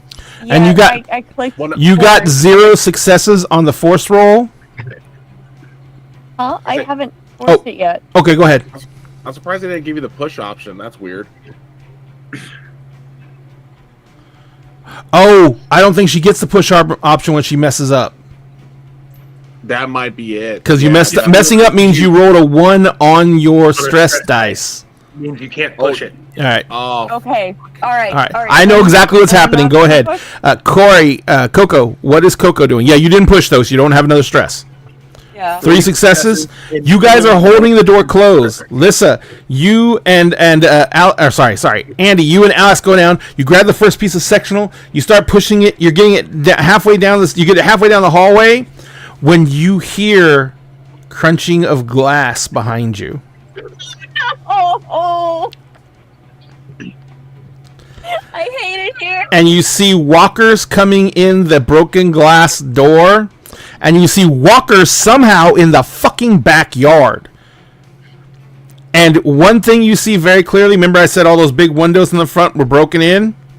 You see someone standing in the window looking into the house covered in gore and guts, and you see Zach looking in the window as all the walkers are, he's got his head kind of leaned down, as all the walkers are stumbling by him and walking into the back door. Yes, go. So wait, the way you're saying that Zach is... He's outside the house, in the backyard. You said, okay, no, I meant was, you said his head's kind of down. You say we see someone covered in gore, but then we see Zach. So is Zach No. Sorry, Zach is not. Zach's not a walker. Zach's covered in guts. Okay. He's acting like a walker. I recognize what he's done, right? Yep. I am going to keep my back on here. I am pulling... I am pulling what y'all see is a sawed-off 20-gauge shotgun that currently has tight pellet rounds in it, and I'm going to take a shot at his fucking kneecap. That spread, even if I fucking hit him, he's going to scream. Gotcha. And I'm taking that shot. That is a ranged combat shot. That is 4 dice plus 4 stress. We're rolling the stress first, everybody. Hey, Zach, you fuck, take this bullshit. That is no failures, but that is 1 success on the stress dice. And that is 1 success on my regular dice. Okay. So you pull it out. You guys, you literally pull it out. You aim down the hallway. You fire off the shot, and the shot goes out. It's loud as fuck. It's loud as fuck. You're ringing. Your ears are ringing. Yeah, you're inside a building. You can't hear anything. Andy? Yes. You don't know what's going on yet. You just saw the walkers coming. You hear Coco saying something. You spin around and see Coco aiming the gun down the hallway. You probably assume he's trying to fire at the walkers coming in the hallway, so you try and dive against the wall, which puts you right in line with a shot. Oh. Luckily, it's a 20. It shouldn't kill you, but it's going to hurt you. Yes. That is a... Oh, shit. The bonus to that is 2. I forget how bonuses work on these. So that's how much health damage it does, period. No, the damage for it is different. Hold on. Oh, that's bonus dice then. Yeah. So it's bonus. The bonus is bonus dice. Shit. Yeah. Okay. Yeah, I'm gonna say that's bonus dice. And the bonus on this is actually 3. The damage is Probably 3. probably 2 or 3, probably. 3. Well, I have. That would leave you at battered. That is 3 more successes. You are, damn. but the good news is because you got so many fucking successes, you hear Zach also yelp because it's shot. So you pressed up against the wall to where you caught it basically in the shoulder, Andy. You feel the ripping sensation. You get knocked on your ass. You're like trapped between the couch and the wall. I take 1 harm. No, you took 3, sweetie. 3. Yeah, it's a gun. They don't fuck around. Oh, great. You've been, you are basically at a state called battered. You're one away from broken, and broken takes you out of the scene. Yay. All right, so there is no initiative in a fight like this. I Okay. shout at Alex as soon as I see her get hit. Get her the fuck upstairs now. And you 3rd floor. and- Go. you see that the walkers are now the couch is kind of like when she fell and she slammed to the couch, she kind of turned it cattywampus at an angle. So now the walkers are kind of like stumbling on the couch itself, but they're also starting to push the couch down the hallway towards the door. Alex, are you gonna? I have leather pads on. Does that help with some of the Yes. damage? Yes. If you have armor Yeah. of any kind, it will take off 1 level of the harm that you had. Yay! I'm just bruised. Yep. So, Bruised. So it just grazed you. yep. But Alex did get hit because you I ran. got You rolled my so many bell ring successes. because Wait. I slammed my head against the wall. Wait, Pretty hold on, much. I got hit. What? No. Sorry, Cal. No, we're talking to Andy. Andy got hit because of her. She messed up. Yeah. No, you said Alex. Yeah, sorry. Andy got shot. Andy got hit. But yeah, you did hear Alex yelp. There's quickly there's walkers coming in the back door. You have no idea what has happened here, Coco, but there wasn't. The only herd this big was the one you led away. And I saw most of them go into the fucking lake. They wandered into the lake. Was he fucking with me? Okay, that fucker. Well, with him being hit, that means he's screaming, which means that most of these walkers should move. A number should be moving towards him for a free meal. Because I blew his fucking knee out. I You specifically hit him. fired to hit. I hit him with 5 successes. I only hit him. Through a swarm of walkers with a scattergun? Okay, fair.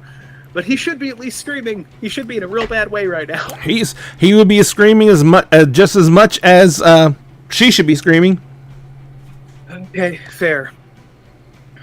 I am going to everyone upstairs right now. David up the stairs.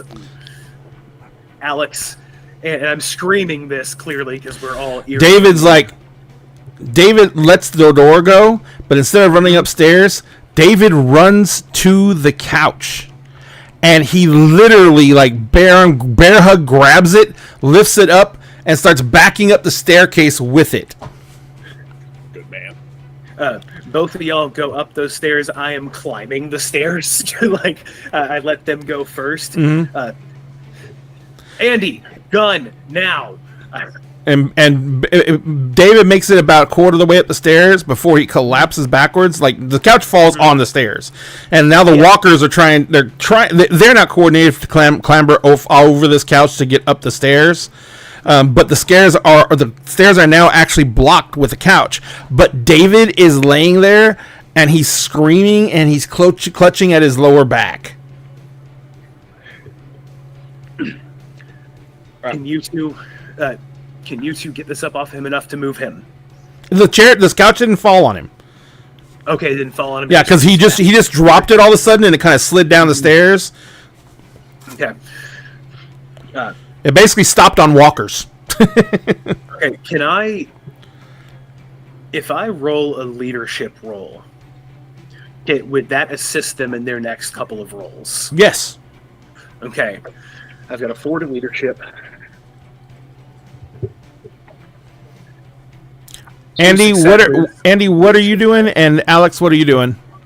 Dave is literally laying down on the stairs about 3/4 of the way down, about halfway down, and he's just his hands in his back, and he's screaming pain, and finally he's like, "I blew my disc! I blew it!" 2 successes on the main dice, 1 success on the stress dice, no ones on the stress dice. Okay. So that means I have 3 dice to divvy out using leadership. Got it. So I can give 1 per person, I believe, when we read it this earlier today. Okay. Yep. I'm going to give 1 to each of you and 1 to David. Got it. All right, so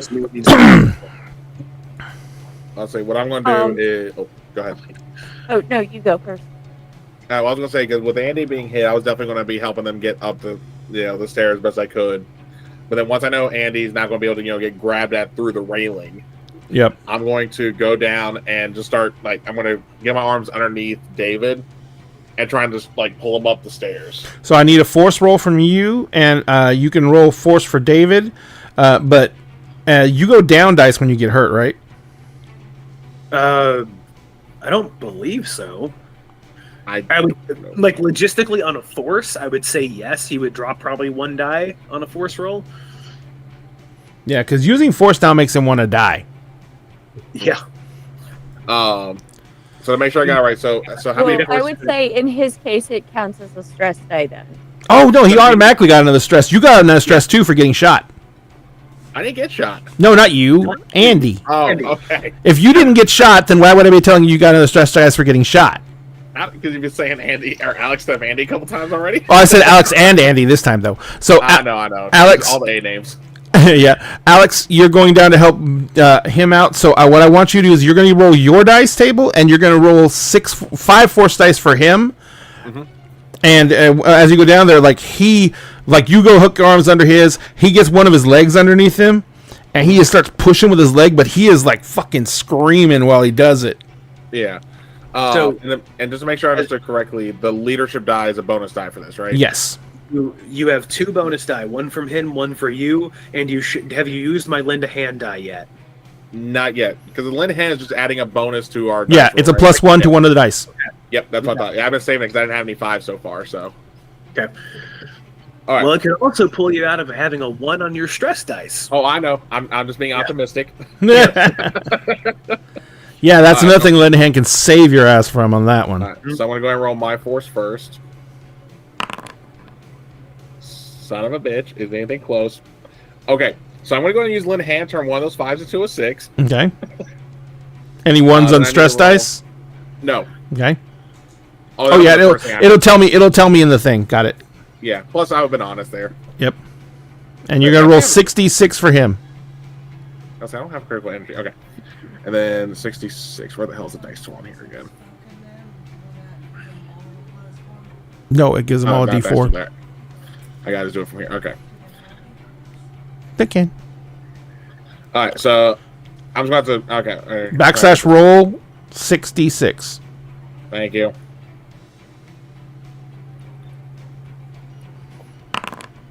There is a One 1. success. There is a 1. Roll. Do you have a D6 around you anywhere? Yeah. Just roll Give me. 1d6 and tell me if it's another 1. Nope. Okay, so it was not a stress dice. So here's what happens: you have 1 success. So he has 1 success. You had 0 successes. You get him. Yeah. No, I did the. Oh, you did Lend a Hand. So you have 2. With 2 successes, you can get him all the way to the top of the staircase and basically drop him on the floor in the living room. He is fucking just.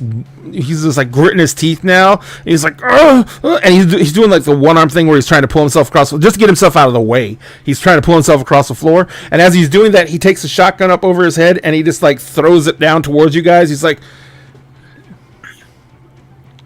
because he can't even defend himself at this point. He's fucking in. He literally blew a disc. So. His shotgun turret, was it a double action or not double barrel, or was it a pump action? His is pump action. Okay. And you guys just got the gods have spoken. So what that means is all of you, including him, have the effect of bless for this entire scene.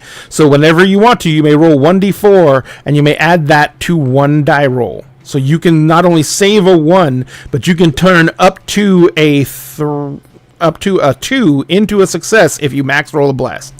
And I'll let you roll the d4 and then decide which die you're applying it to.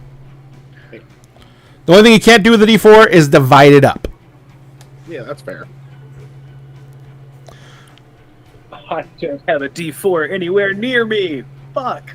Give me a second. You can Google roll a d4. No, He's like, I hate electronic dice. I hate them. Give me a second. Okay. So, Andy, what were you doing? I was going to okay. I don't want to hit anyone, but I kind of want to try and shoot some zombies. Well, the staircase is pretty clear right now. You could technically fire down the staircase. Or you could lean over the rail and shoot some of the ones that are coming down the hallway. The ones that are trapped up with the couch. Oh, no, never mind. The couch isn't there anymore.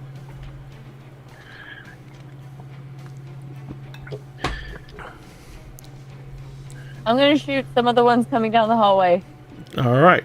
So you lean over the railing at the top and basically you're aiming down. What are you using? I'm going to use the silenced pistol. Okay. Because remember, I was going to say also Dave threw his gun to his sawed-off shotgun towards you guys. So you have options. I'm tucking Two Kindness. successes. Jesus Christ! All I'm right. tucking kindness back behind me and reaffixing the spear and just stabbing down into these motherfuckers. Yeah, you can actually, because of the way the couch is, it's almost, they're basically almost out of range. In fact, when you kill the first couple that are on the other side of the couch and they end up stuck on the draped over the couch, the others are now too far away for you to reach with a spear because it's just a short spear. But you can now lean over the rail and stab down on the fuckers down below. That's Yeah. what I'm going for. Okay. I'm just going So for I him. I could roll the d4 because 2 of these are 5s, and just make 4 it 3 successes? successes. Yep. Or yeah, I could do 4 successes. You You get guys the want me to D4s do that? available to you on any single roll that you do. So the next roll, they'll be available next turn too. They're Yeah. basically use it or lose it.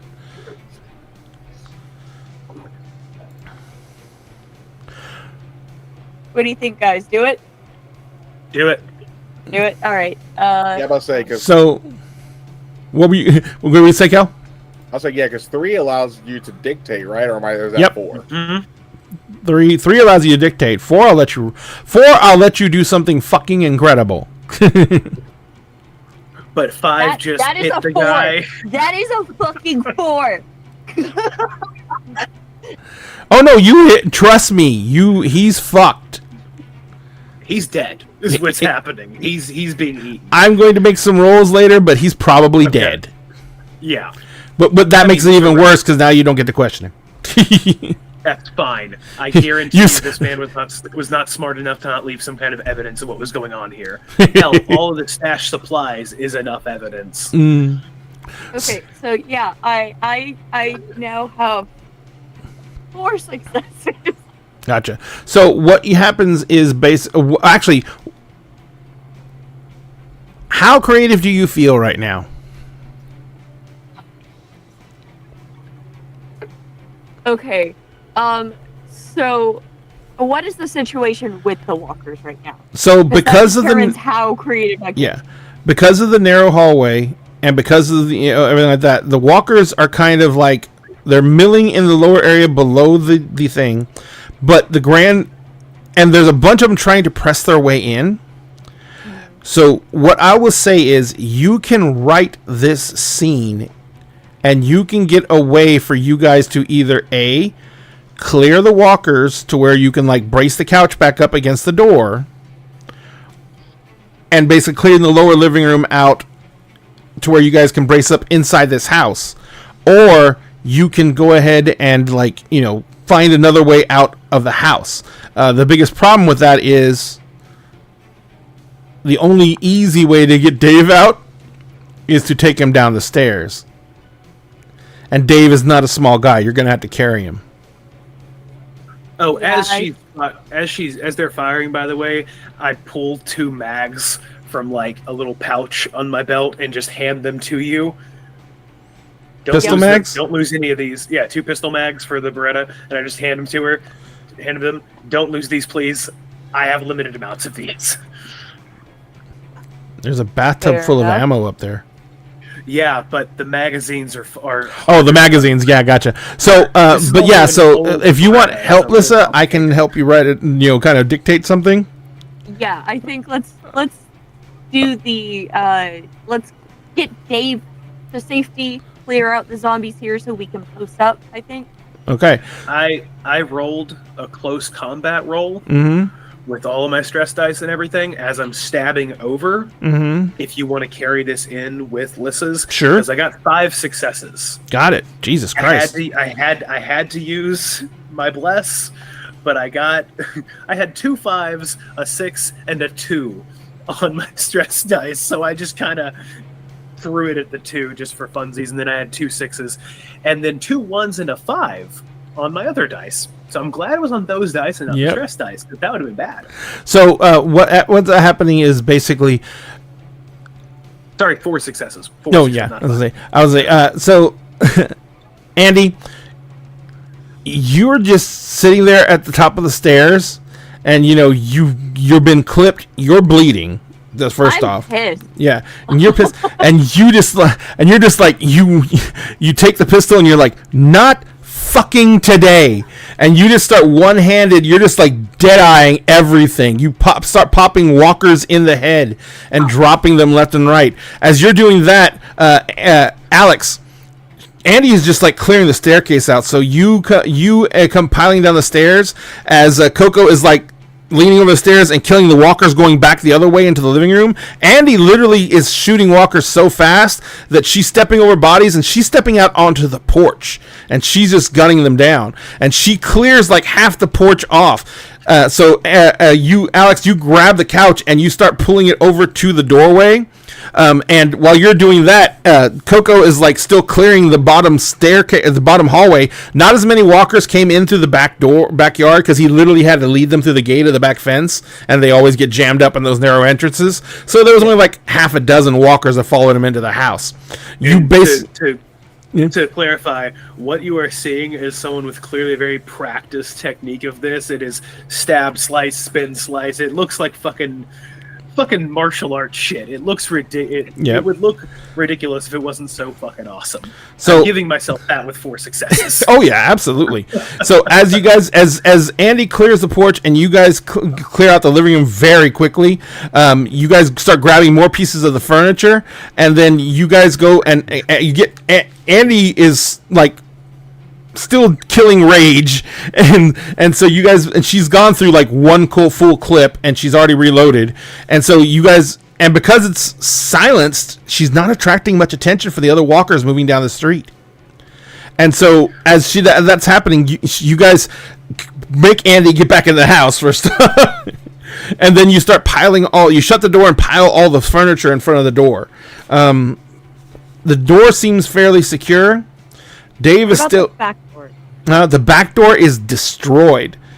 So yeah. So Alex, you run around outside and you just see that the gate is open. It hasn't even been destroyed to the back fence, and you basically just close the gate. It latches because it's just a cheap garden gate, but it's, unless walkers pile up on it, nothing's going to happen. No walkers are going to accidentally walk through it, and there's nothing really else in the backyard. But you know that this house, there's no back fence. It's the wall. Yeah. So you guys could technically go over the wall to get out of here, or you can start climbing over or knocking down fences between houses and just go through the backyards all the way around. Yeah. As I'm moving through the house, do I see Zach anywhere? You see a fuck ton of blood. Mm-hmm.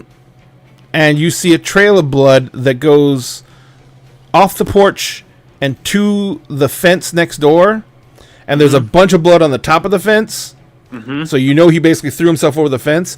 Yep. You also see there's also 3 dead walkers where he was standing. Okay. You two, get David back. I'm bringing Zach back to this fucking place. I'm bringing him to speak to the fucking community, because I won't kill him. I won't fucking kill him. Or unless y'all want to come with me. If someone stay with Dave, I don't care. David, can you hold out here for a minute? He's like, just put something in the staircase so they can't get up here. Is apparently I got supplies for days, so I can live here. You do. If you can crawl your way to that door, and I motion to it. Mm-hmm. Yeah, actually, I run up to it, I unlock it, and I put the key back up, and I drag him. Oh yeah, he is all but screaming. He is just like, I look through. I start pulling drawers. Do I see any pain meds in here? Nothing yes. Crazy. Yes. No, you pull them see out. crazy shit. You see literal muscle relaxers in here. Okay. Perfect. You see. Shit. You see morphine tablets. Okay, Dave. Ketamine. You're gonna want to take these tablets. You're gonna take these muscle relaxers. I kind of judge his body weight. How much does he weigh? He's a big boy, about 350. About 300. I look at the prescription. I've personally had to take muscle relaxers enough in my life. I look at it. I dose out what I think. Whatever you think I should take, make it less. Make it less? He's like, I can deal with pain. I can't be being too groggy to think. I'm I'm giving you enough that you look, man. I'll be straight with you. Recovered addict. I know what's going to make you fucked up. I know it's not. And I hand him just enough based on the dosage on this bottle so that he will be comfortable, but not out of his not loopy. Because muscle Gotcha. relaxer will make him a little bit groggy. Yeah. But I want to give him The worst part of he might have is he might fall asleep when he doesn't want to. That's what I'm trying to avoid. Is I'm trying Got to it. get him about 100 milligrams lower than that. All right. Hey, And then I find some Tylenol, and that'll Kel? just help. Hang on, Kel raises his hand. What's up, Kel? Yeah, well, I was going to say, after locking the gate, I was very much going to look for Zach, but Coco's got the car. I want to run up to the observatory level of this house. Uh-huh. I want to see how far the walkers are they still like making their way, like we can get ahead of them, or have they made their way a good way towards the settlement side of the neighborhood? It looks like on the street that the street's cleared out. But Okay. you can see, because you remember this is a 360 observatory, Yep. you can see that they're basically continuing to follow the street around. Yeah, am I able to see like how like are they still coming like marching in, or is the entire horde in the neighborhood at this point?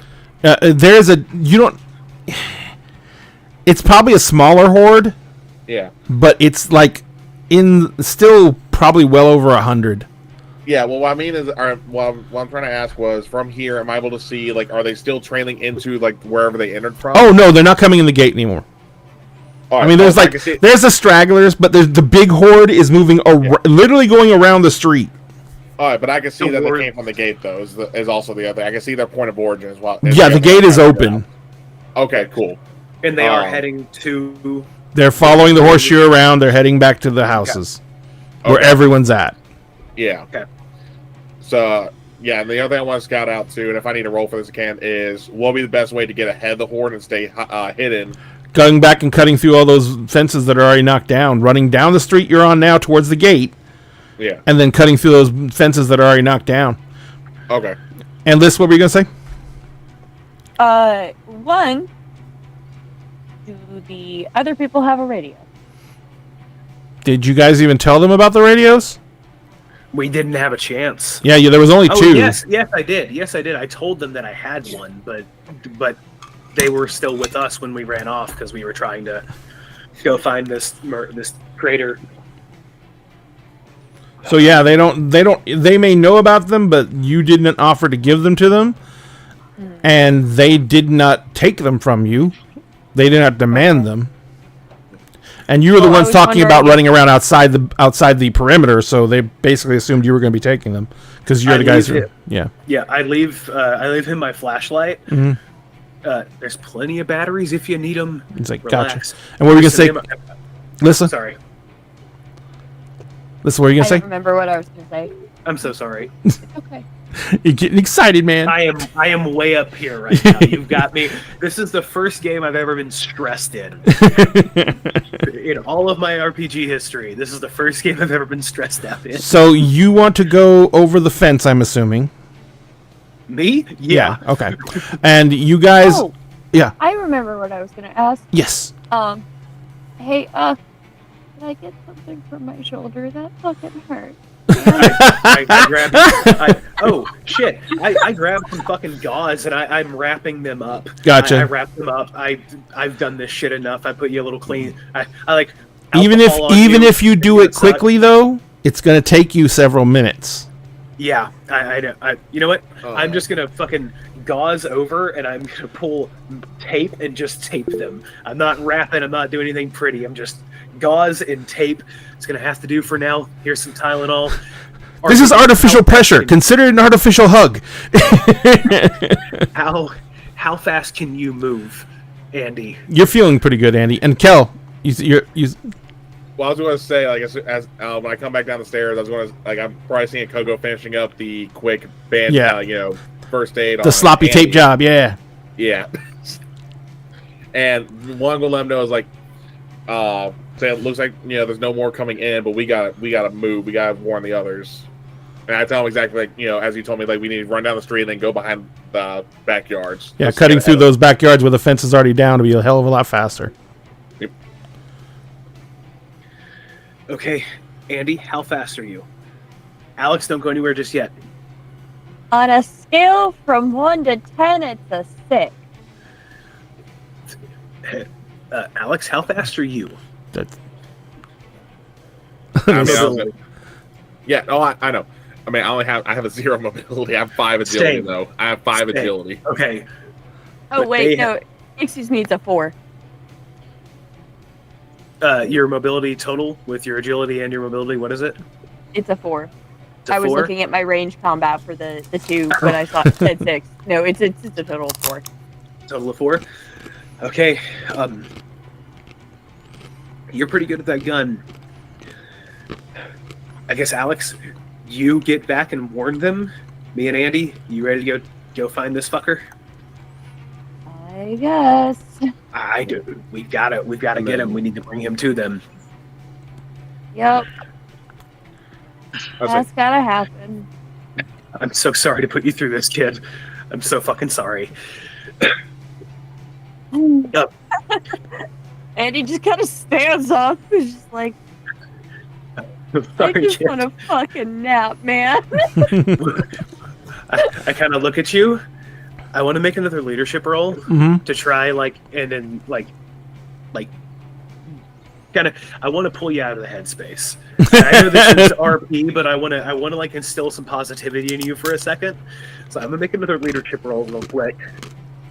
Mhm.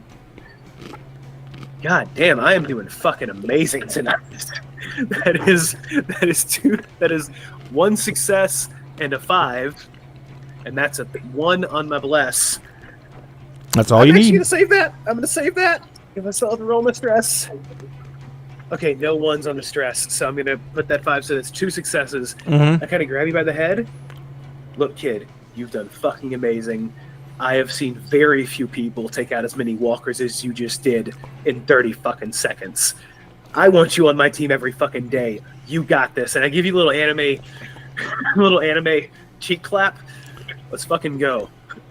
And today was the day that Andy got adopted. Yes, you fucking did, kid. Yes, you fucking did. That is also an extra dice to your next roll.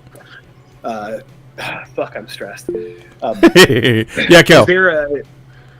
I was gonna say before I start running and before I make that roll, I'm gonna pick up the shotgun that David tossed on the floor, and because I know Andy still has a pistol, I want to give the shotgun to Josh. You know, the Coco there. Keep it. I got this. It'll be fine. All right. I've still got my friend. We'll be fine. All right, and you see me like just sling Actually, the shotgun at that point. Let's say you have a pistol though, right? Yeah, I got a pistol and a knife. My rifle's still at the house where we were staying at, though. That's fair. That's fair. Okay, you hold on to that. How many rounds you got left in that gun, Andy? With all the walkers she's shot, with the rounds she went through one mag. She's got like 3. It was 45 total. Yeah, 45 rounds total. she ran through 10, 15. She went through 16 rounds total so far, but she's 16 rounds, 16 kills. Dope. Okay, so you still have 2 mags. Good. That's more than enough to take on that guy. One thing is, after firing all these rounds, that silencer is going to be fucking trashed. Yeah, that one. That was one that I rigged up. Yeah, Yeah, oh, I okay, know. got it. Yeah, that was one that Okay. let's just say how much Coco ammo knows how do to I make have left things. now? You have 15 minus 30 minus 29 rounds. You have 29 rounds left in that guy, for that. Basically, guy, right? 2 1/4 mags. Yeah. I No, was one just trying to make before sure I have it Hey, D&D Winterwolf. have it written down. No problem. Yeah, because he handed you the mags he had in his bag, so you have those on you too. I handed her Yeah. 2 mags with one that was already in there. That was 45 rounds total. She's fired 16. Means she has 29 rounds left. Yep. Yep. Alrighty. So, you guys are headed for the back fence. Alex is headed down the street, and I'm assuming, Alex, that you're going to sprint. Yeah. Oh, yeah. All right. So I need you to make me that movement roll. Yep, I'll make the mobility. And then real quick, 'cause I asked in the chat just real quick, 'cause I know when it would get to me making the roll. How many rounds are in the shotty? There is 10 rounds in the shotgun, right? Or is it 8? Should be 5. 5? Oh, wow. If it's for a sawed off, if it Yeah. was a full length, it'd be No, 8. it was a full length. He sawed it off. Well, what I mean is that if it was a full length, like 28-inch barrel, then yes, 8. Yeah. If it's a little shorty, like It's what not a shorty. standard- Okay, so Okay. he just has a pistol grip on a 28-inch barrel. Fuck that guy. That is a monster. So you have 8 rounds. You should have Yeah. 8 rounds. Okay, and then I'm assuming it's what, bonus 2 or 3? It's Oh, bonus damage is- 3. It's Bonus 3 and a bonus 3. yeah, it's 3 damage and a bonus 3 dice. Yeah. Oh, I knew it would be like 3 on the damage. I didn't know what the bonus was. I was gonna make note in case I have to use it. Hopefully I don't. Okay, time for mobility, and I still have my bless roll to use too. If Yes, needed, which I probably will. but when you can do that when you leave the house, you're changing scene, so the bless goes away. So I'm letting you do it because like you're running out the door, so you're starting in the house. Okay, yeah, okay. And Yeah, but then from- I was, yeah. yeah. No, I thought we said I'd leave the house. I was thinking like, oh shit, I can't do it. But never mind, that works. No, I was no, no, planning on yeah. using it for this. Yeah. Don't work. So that works. Oh fuck! I had a mess up on 3 successes. You have that. You have. you have the blessed dice. bless. Yeah, I'm about to say the bless can work You on only stress have to dice. roll That's a what I wanna 1. make sure. Yeah, you only have to roll a 1. I rolled a 4, so that's gonna turn that to a 5. By the way, Good. 3 successes. You actually, yeah, Fantastic. you only rolled 1 on the distress dice, so that was good. All right, so that just saved your ass from a fucking, yeah. Thank you, Jess. All right, so you begin fucking. You just are like, you go back to your old high school days when you ran track, man. You have the arms pumping, the shotgun's like on the strap to your back is flopping around, and you're just like flying down the street. There's walkers still in the street, but there's like only like 1 or 2 around and stuff like that. And you just like just running by them so fast they barely even have time to turn around as you're going by. And so you're hauling ass down the street. Let's switch back to our 2 explorers. You guys are go out the back door? Yeah, I'm moving out the back door and I am following that blood trail. Okay. So the blood trail, he goes over the fence. I'm not gonna make you guys roll to hop the fence. It's no big deal. You can even kick the boards out and just crawl through the fence if you want to. Oh, I just toss this tiny person, like I lift them over the fence and then I climb it to make this faster, so they don't have to struggle. Got it. They're small. So you get tossed over the fence. Now I'm gonna make you roll to land because you weren't expecting to be tossed over. No, I'm just kidding. I'm just kidding. I know. I'm just fucking around. You guys know, but you guys get up the fence. Oh my God, we're Joel and Ellie. Joel and Ellie. Oh my god, you're fucking right! Jesus Christ! As you come out, you can see that the fence opens directly to the right. The fence goes on the house, and there's the gate is right down there. And you can see the gate's been thrown open, and there is blood all over the gate handle. Mm-hmm. And you can see that someone is like he's dying. By the sheer amount of blood that he's losing, he's dying. Mm-hmm. But the blood pool trail goes up to the corner of the house. You can see by the pool of blood that he must have stood there for a couple of seconds. He was checking things out, apparently. And then the blood trail goes back down the street in the direction Kel went, but it's going along the front of the houses. So, like, literally... Not the same way that he went. Huh? Not the same No, way. it's staying on the opposite side of the street that Kel would have run down. Okay. I'm sprinting straight that way. No hesitation. I'm just running. Gotcha. So as you're sprinting, you come up and you can see ahead of you. You see a figure just like kind of laying in the on the porch of one of the houses, and it's doing the pull crawl thing, but it's one arm is like holding its stomach, and the other arm is like just elbow pull crawling. And you hear him talking. I am right on his ass. I You come sprint flying right up? to him. I And come he's in- flying up. And so you hear him saying Or actually, he's moving slow. he's crawling. Jog. I want to jog a little bit, Yeah. and then I'm going to slowly walk up to him. I'm going to tear one piece off. I'm going to take my knife out, cut the sleeve off of my shirt, sleeve off of my other shirt, because this is the one that I got. Actually, I'm just going to pull it off. Gotcha. Just going to pull out. I'm going to take off the vest, lay it on the ground, take off the button-up shirt that I had on from the guy from the house earlier today, Yep. and I'm going to start just kind of wrapping it. You can hear him. to be a- He is talking still, and you can hear him. He's doing it with clenched teeth, and he is fucking crying because he's in a insane amount of pain. Yeah. And he's like, "You fucking, you! I I know I didn't get. I got all if I could. He says, and I got the walkers in. He's like, all you gotta do is come clean up. You fucking let her go. You fucking let her go. I did what you wanted. You fucking let her go. I walk over. I roll him over. He's got a headset on. Mm-hmm. And you can see there's a walkie on his belt that the headset goes down to according to. I'm going to turn off the walkie. I'm going to press. I'm going to pull. I'm going to press the shirt onto where I shot him, which I'm guessing I got him in the stomach, right? Yep. I'm going to press it onto his stomach. Make me a Medicine check. Yes, absolutely. Yep. I don't have the bless anymore, but I do have a 4 for medicine. Let's roll the stress dice first. 2 successes on the stress dice. And one success on the main dice. So 3 successes. You. So the I know only. I'm not gonna save his life. There's no fucking way, but I can No. stop the bleeding long enough. And you're going to be able to get a conversation. decent idea of how long he has. Yeah. You shot him through the gut. He probably has perforated intestines all throughout. He is going to die of sepsis within hours if Within he hours. doesn't bleed out internally. Yeah. I'm just Yeah, packing that shirt in there. Yeah, you're basically the only thing you can do because he's got like multiple holes and they're just every time he like breathes out, blood just wells up out of them, and when he breathes in, it goes away, and breathes out, and blood wells up again.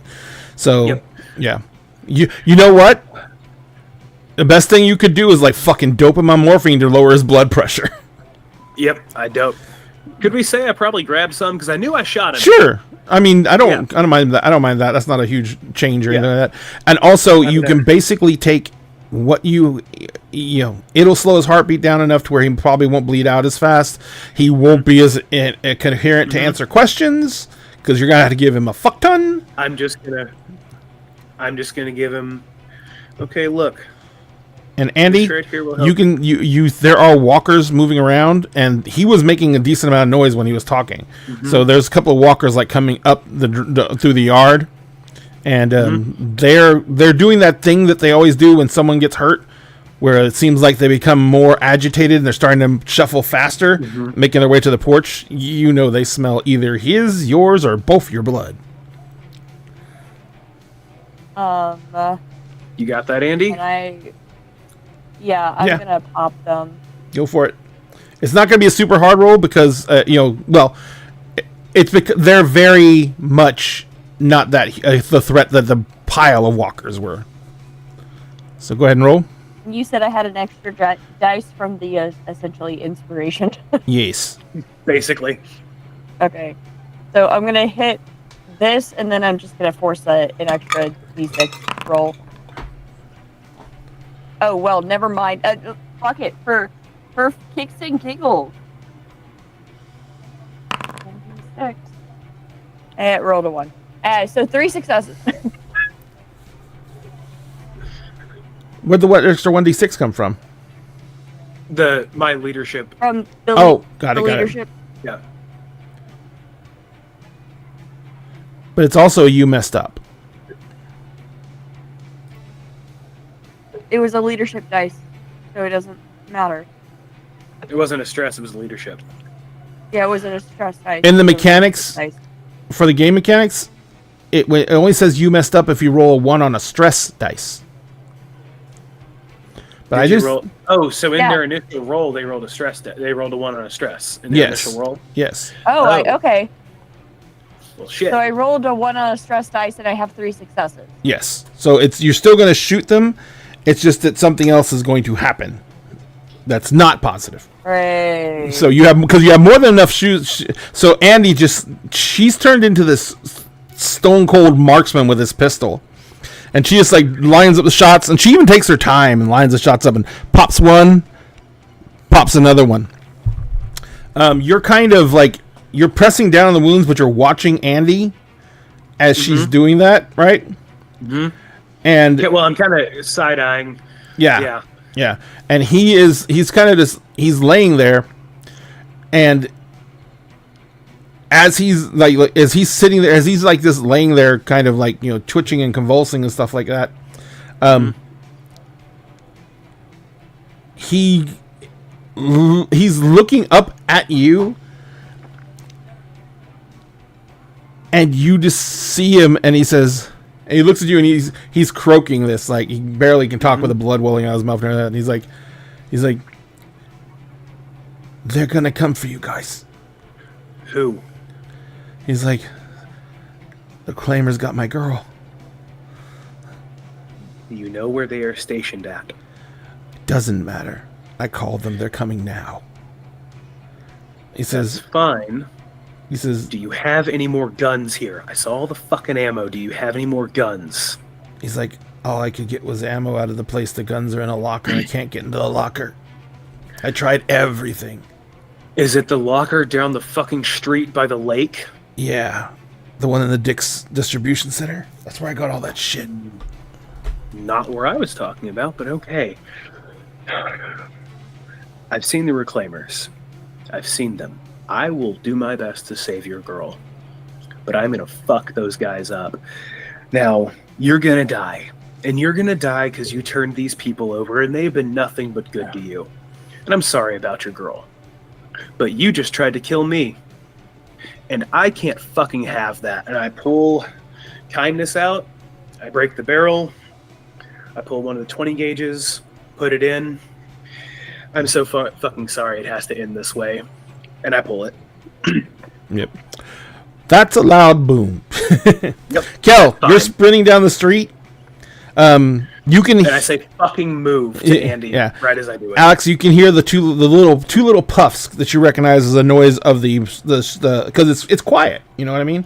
So you hear the two little puffs that you recognize as the pet silence pistol go off, and then there's like a 4 count, and then there's a boom of a shotgun going off. And I grab his walkie. Mhm. I grab his walkie. Mhm. I just leave him there. Yep. I grab his walkie. I'm assuming you blew his head off. It's a 20 gauge. It's gonna blow out the back. It's gonna suck real bad, but it's gonna. I mean, it's small entry, big exit. Yeah, I It's mean, the pressure's gonna fuck him up pretty bad, but it ain't like hitting a 12 gauge to him. well, no, I was It's gonna say suck. you basically killed him for the most part, and Oh, you, yeah, and he's you made dead. sure he's No, not he's coming back. Yeah. Oh yeah. He's not coming back. I put it to the forehead and did it. Yeah. Yep. And so the last thing he does before you pull the trigger, he's looking you in the eyes as you're putting the Oh, I waited for, I will say I waited for him to speak before Yeah. I pulled. and he says, and he looks in your eyes and he says, just find her. And I say I will, and then I pull. Yeah. You can see right as you say I will. You can see that the intensity in his face just leaks off a little bit, and his head kind of just thumps back against the foundation. And you just and when you pull the trigger, he's literally has closed his eyes. That's the most kindness I'll ever fucking give you. I reholster it behind my back, and Andy's started moving. Right? Yeah. Okay. Yep. There's a house now. I'm on a porch of a house. Right? Yes. Is there an open door? No. No. The door's I've been closed, and it kicking- doesn't look like it doesn't look like it's been disturbed yet. Okay, cool. I've just drawn the walkers to me, which was Yep. my goal. I'm gonna actually pull it out. I'm gonna load another shot. I'm gonna fire it into the fucking air. I'm trying to draw every walker my direction. Got it. Every single one. Kel, And I'm gonna. Yep. Sorry. yeah, Alex, as you're running down the street, you hear another round go off. You've gotten to the houses now. You're cutting through the backyard. I want you to know one thing: the gate is still thrown open. Yeah. And there's still a lot of walkers outside the gate, more than there are inside the gate.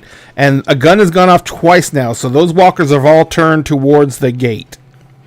Yeah. So what I want to try and do then at that point, if possible, is get that gate shut again because there's not so many walkers around me at this point, right? Yeah, Besides make me a what's on the other force side of the roll gate. because what you're doing is the door is easy to move once you get it moving, but you have to get it moving, and it's a ways a Yeah. metric fucking ton. So give me a Okay, force gotcha. roll to close it.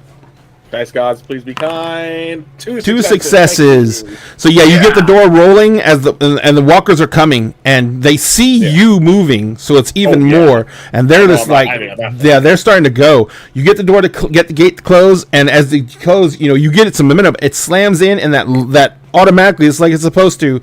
That metal arm comes flipping over and latches down. So. As long as there's not a horde the size you just saw go by, the gate shouldn't have a problem holding up the 30 or 40 that were milling around. Yeah. So are you going to keep on running for the house then?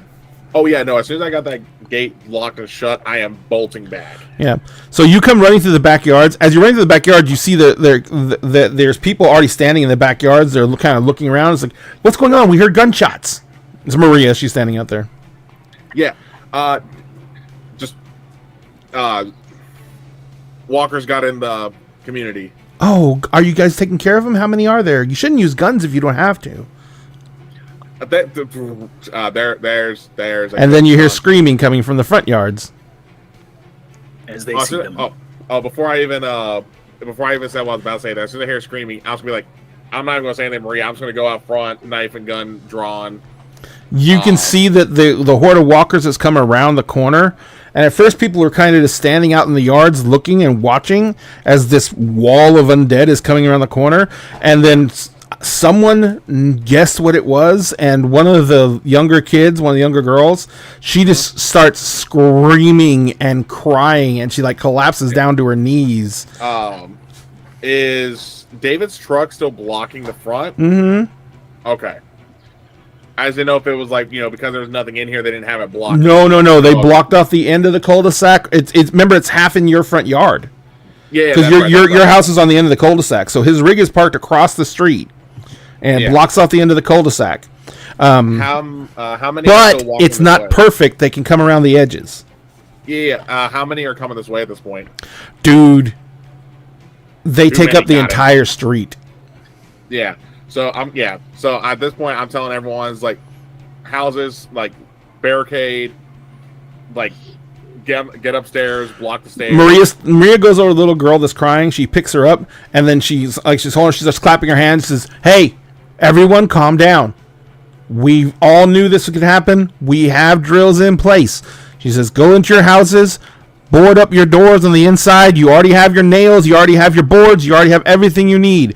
Board up the houses." She says, "We've got extra stores inside. We will take care of the walkers as long as we don't have any more come in. It may take us a few days, but we can do it." She's like, "Just get your shit together and get to your houses and board up like you're supposed to, and we will take care of the walkers." She looks... Alex. You guys have... Alex, you have the radio, don't you? You have the other walkie, right?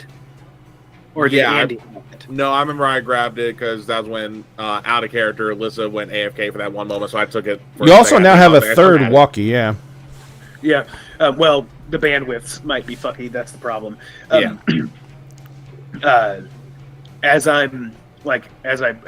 I fire the shot, he's moving. I'm kind of assessing the situation. I told Andy to run. And Andy, what are you doing? Running Running to the houses. I pulled the walkie. I was told to run. Alex, I'm fucking running. Alex, Reclaimers are coming. Zach sold us out to the fucking Reclaimers. They are coming to take this place. I have an idea on how to turn them the fuck around, but I need you to have everyone in the fucking houses right fucking now. And everyone should hear that. Yeah. Everyone is around Alex does. And Maria kind of looks at you and she says, "Walkers are one thing. Why Reclaimers?" Again, Zach sold these people out to the Reclaimers and was willing to kill fucking everyone. Go. Maria gets really pale, and she runs the girl over to her mom. Yeah, go. I was going to say, before Coco said that part, because I didn't even reply on the radio yet. Yeah. You're going to hear me chime in before you said that bit, then we'll get back to the Maria part. Did you say Reclaimers? You fuck. Yes, the fucking Reclaimer. I repeat what I just said. Yeah. And then now Yeah. sorry, I Yeah. didn't reply, wish- so that's all I want to make sure we kept that Yeah. confused. Maria looks at you and she gets super pale. She takes the little girl and she runs over to her mom. You recognize, you know whose girl she is and everything like that. Runs over to mom, hands her off. Goddamn Kate. So you guys, and then she runs off to her house, and she has several people to live with her as well because everyone kind of lives in their own little house communities. And she runs into the house, and you see the people that she normally lives with. They are like Maria as she runs by them. And she runs into the house. That's all. That's what you see, Alex. Yeah, and then I would say too, like as they're getting in places, I'm actually going to run into where me, Josh, and Andy are staying. Mm-hmm. Grab my rifle, and I want to climb on top of the truck and just because most standard rifles have a sight on them. Yeah, steel sights. Yeah. Well, I'm saying like most standard usually would have not the anything large- like major. They have like a 2x scope on them for the Yeah, most like part. a basic ACOG essentially. Mm-hmm. Yeah, I want to As a see flight like thing. if I can get a rough idea. Like even though you said taking the full straight, I want to see like still get a rough idea of how many are coming down. through Oh that yeah, site. you have the training to do that, so don't worry about that. Yeah. You estimate this herd is anywhere from 120 to 140 strong. Oh shit, that's like what, a third of the horde Coco drove away from us earlier. Mhm. No, Okay. about 1/5. Okay, either way, still a good chunk. Yeah, it's a good chunk. Yeah, and then I'm trying to think of one that, and also too. So I know I saw the radio. I'm gonna also go in with. Are you guys on the way back yet? Andy is on their way. I'm staying behind. Remember how I got all of them out earlier? I'm going to try to do it again. I'm turning off this radio. If I have a problem, I'll radio you. And I click off that radio. I put on the headset that he had on, Mm-hmm. and I turn that radio on, and I'm just listening. Okay. I'm just listening. I didn't say anything into the radio. They shouldn't have heard any of the conversation between me and him. I should be in the clear, but I'm listening and staying on whatever bandwidth they were on to try and listen to any walkies they have. At the same time, I kick in the fucking door, and that gunshot should have brought a number to me, right? Yeah. I'm grabbing the closest I one. mean, in all honesty, Andy is running, which is another big hunting kick. yeah. So half of them are going towards you, half of them are shambling after Andy. Mhm. So that's about Grabbing the five. first- 5 are basically headed to the house, and they'll be getting into a staggered wave. Yeah, I just want to grab the first one I can get, close the door, grab like anything table. Like I'm grabbing him and I'm immediately going for the head. Just practiced going, getting it done, throwing him on the ground. Door, something propped against it, a table, anything, just to prop it against it. Fuck. Yep. Gotcha. And Andy, you're sprinting, and you're just like, they're following you, but you were running anyway, so you assume they'd be following you. You're even running past the ones that were you're running past the ones that were following Alex. So it's like the ones that are following Alex is like suddenly like you run by them, they're like,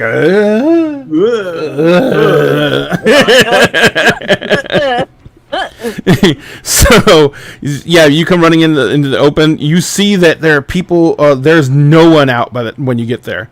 There's no one outside. Everyone's in the houses, but you can see Alex is on top of the rig, and he's got his rifle up there with him, and he's like just looking down the scope. And he's not firing rounds. He's just looking down the scope. Alex, how many rounds do you have?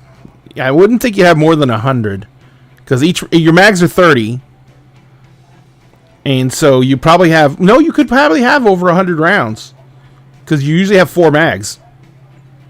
4 mags. You're muted, by the way. Yeah. Yeah, because most vests can hold, I think, about 3 or 4, depending. that's on the 4. It's 2 on each thing, and then you usually start out with 1 in the Yeah. one locked in. So you have 5 rounds. 100 and it's 150 rounds total. Then Yeah. So technically, if you were careful and you were fast and you were a good shot, you could take count a good number of these before they got here. But that's also going to mean making a fuck ton of noise. Yeah, I'm about to say I have an 8 in ranged combat, so I could very well roll well enough to essentially repeat what Andy did, but it wouldn't be as quiet is the issue. But the big problem is you don't have enough frontline fighters Yeah. to do this as a... Unless you can... You don't have good choke points, is what I'm trying to say. Because they'll be able to crawl under the rig, they'll be able to walk around the rig, they'll be popping up in places you don't expect them, and that's not good for close combat. Andy, what are you doing? Because like I said, the only person you can see outside is Alex. I am trying to get on top of the roof of our house. Diesel rigs are actually made to be climbed, so it's really easy. Oh, you're getting the roof of your house. I thought you were getting the roof of the rig. Yeah, no, that wouldn't be too hard either. Yeah, there's trellises on the outside of the porch and shit like that. So you climb up onto the roof of the house. Okay, so you're kind of on the roof of the porch, and you can see the walkers coming. The walkers they're not in a massive hurry. They're doing that shamble walk because they don't have any direct prey in front of them, and they honestly can't see well enough to see Alex down on the top of the diesel rig. Their vision is really bad. Everyone knows that. But their sense of smell is usually what draws them. So if there's fresh blood spilled, that's what draws them in. As you're kind of watching them, you and Alex both see this. As you're watching them, they begin to move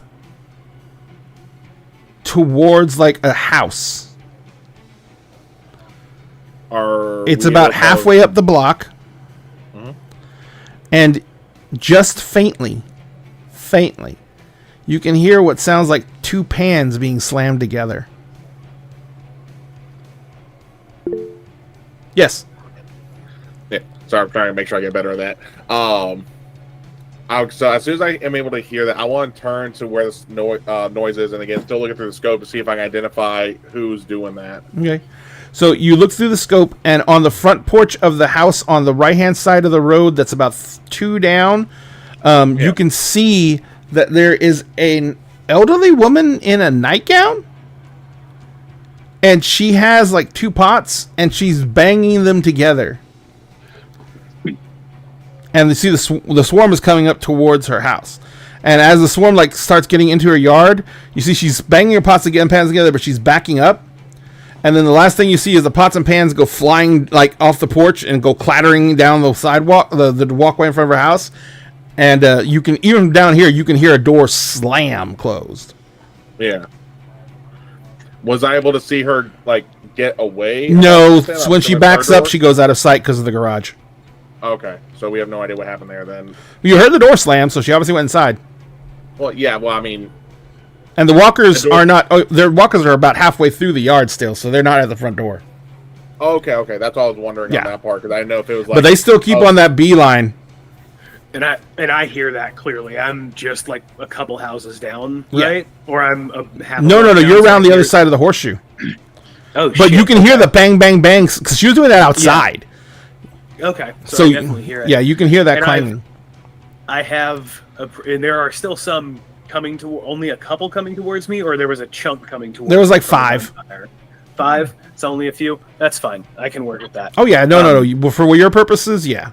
Yeah. Number one, they're coming to you, like I said, staggered, so they're not all coming at once. Yeah. So it makes it really easy to pick them off. It actually is more convenient. Yeah. Well, I just took out the one, blocked the door, and I go to work, and I go, motherfuck, twice in one day. And I'm gonna light a cigarette because I have my vest. I like hang it on the coat rack inside. I take the pad, like I've already taken, like I ripped the shirt off of me, but I take the pads off and I set them down. It takes a second. Yeah. I go ahead and pull kindness off and put the belt up there. I put snack to the side. Yeah, the shitty thing about walkers is they don't carry anything. Yep. Well, also it's hard to move through them with a lot of shit on you. Yeah, you get snagged. I can get away with a knife that's attached to the hip and leg. That disappears a little bit. But I go ahead and I start Start applying smearing. my makeup. All right, that's going to take a little bit because you want to get good coverage. Andy, Yeah, because I got a lot out here. Andy, what are you doing?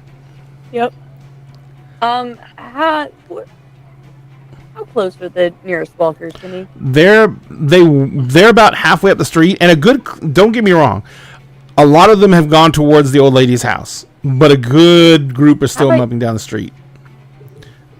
Okay, can I shoot them with my crossbow? Yeah, absolutely. With a crossbow, they're well within range, Okay, then yeah, I'm gonna shoot. and you have a scope on the crossbow, so.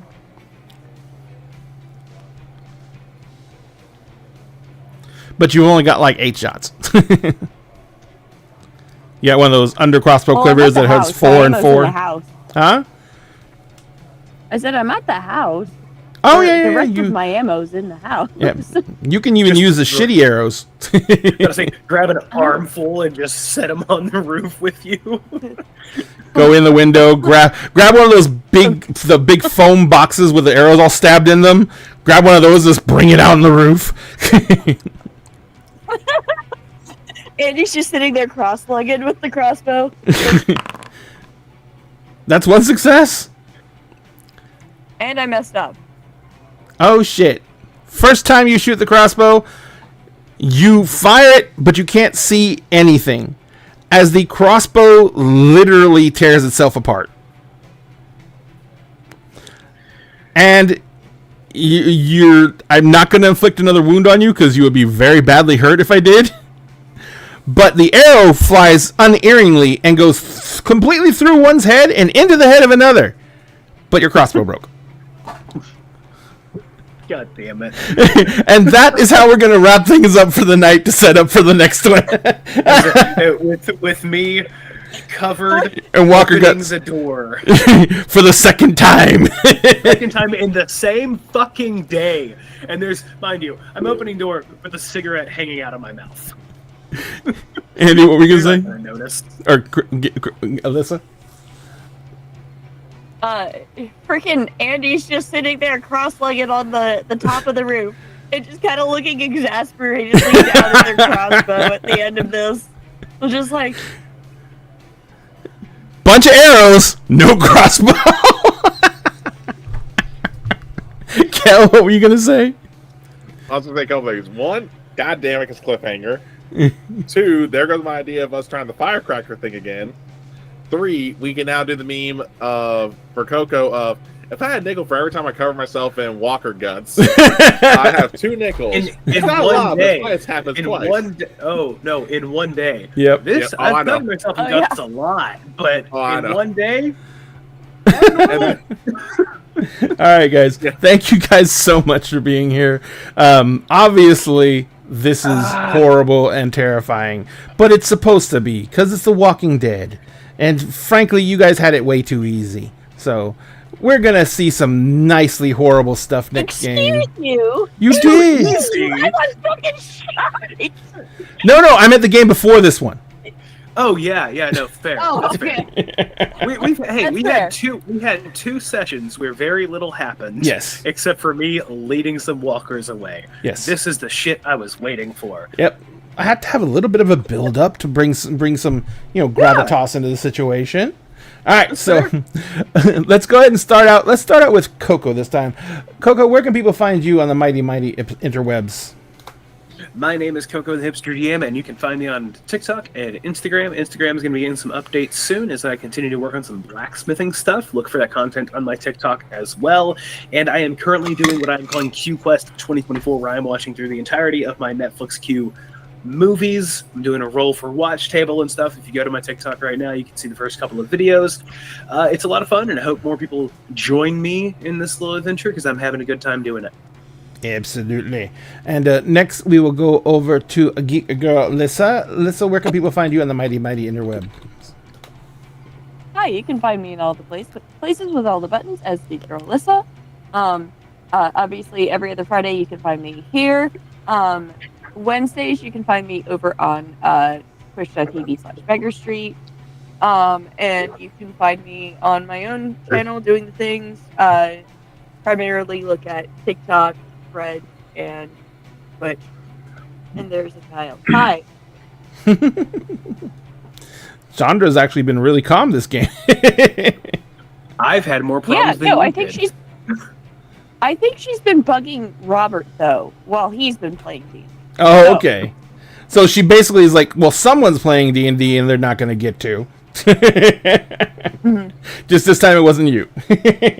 Kel, where can people find you on the Mighty Mighty interwebs? I say you guys can find me on Twitch and TikTok under Celtic Wyvern King. You can also find me every Monday over on the Halfling Wizard channel for either Windriders of Aria, which is a new campaign I've been part of using a brand new TTRPG system. It's been really fun. And we're about to learn magic next session. So, and my character's not going to have fun with that because he doesn't even know he has magic. He's completely oblivious. Oblivious. Much like I am at times. Opposite Mondays on the same channel, you can find me for Orlea Origins, which is a 5e campaign, where at level 2, I'm a were-rat, because my dice hate me. And then on the opposite Fridays of us here, you can find me on my own channel running my Stargate 5e campaign, as long as life doesn't get in the way, because I sadly had to cancel last session because I had to pull a 12-hour shift that day. Yeah, it was glorious. Retail. Isn't it grand? And you can find Dinner and a Games links in their chat right now, along with the links for these creators. Remember, we would do this no matter what. This is our hobby and we love it. But when we do things and we do them on the web and people take that time to hit that like button, that is a serotonin boost we cannot even begin to describe. So please, please, if you can, give these folks a like and a follow. It would mean the world to them. It would mean the world to me if you did it.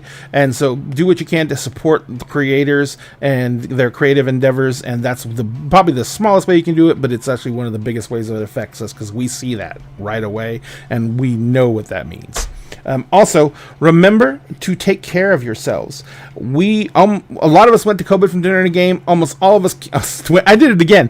We went to COVID and came back with Gen Con. We went to Gen Con and came back with COVID. It is the new Concred. Protect yourselves in any way you can. Social distance where you can. Wear a mask when you can. We want you to be able to join us as often as you can. So please, please, please take care of yourselves. We are going to go ahead and raid out now on Twitch, which means we're going to find someone else to jump into their channel. When we get there, let them know Dinner and a Game sent you. Let them know you appreciate them creating content, but also refresh your screen. Hit F5, refresh your browser, however you want to do it. But refreshing your screen helps them with the analytics that help them get seen by more people.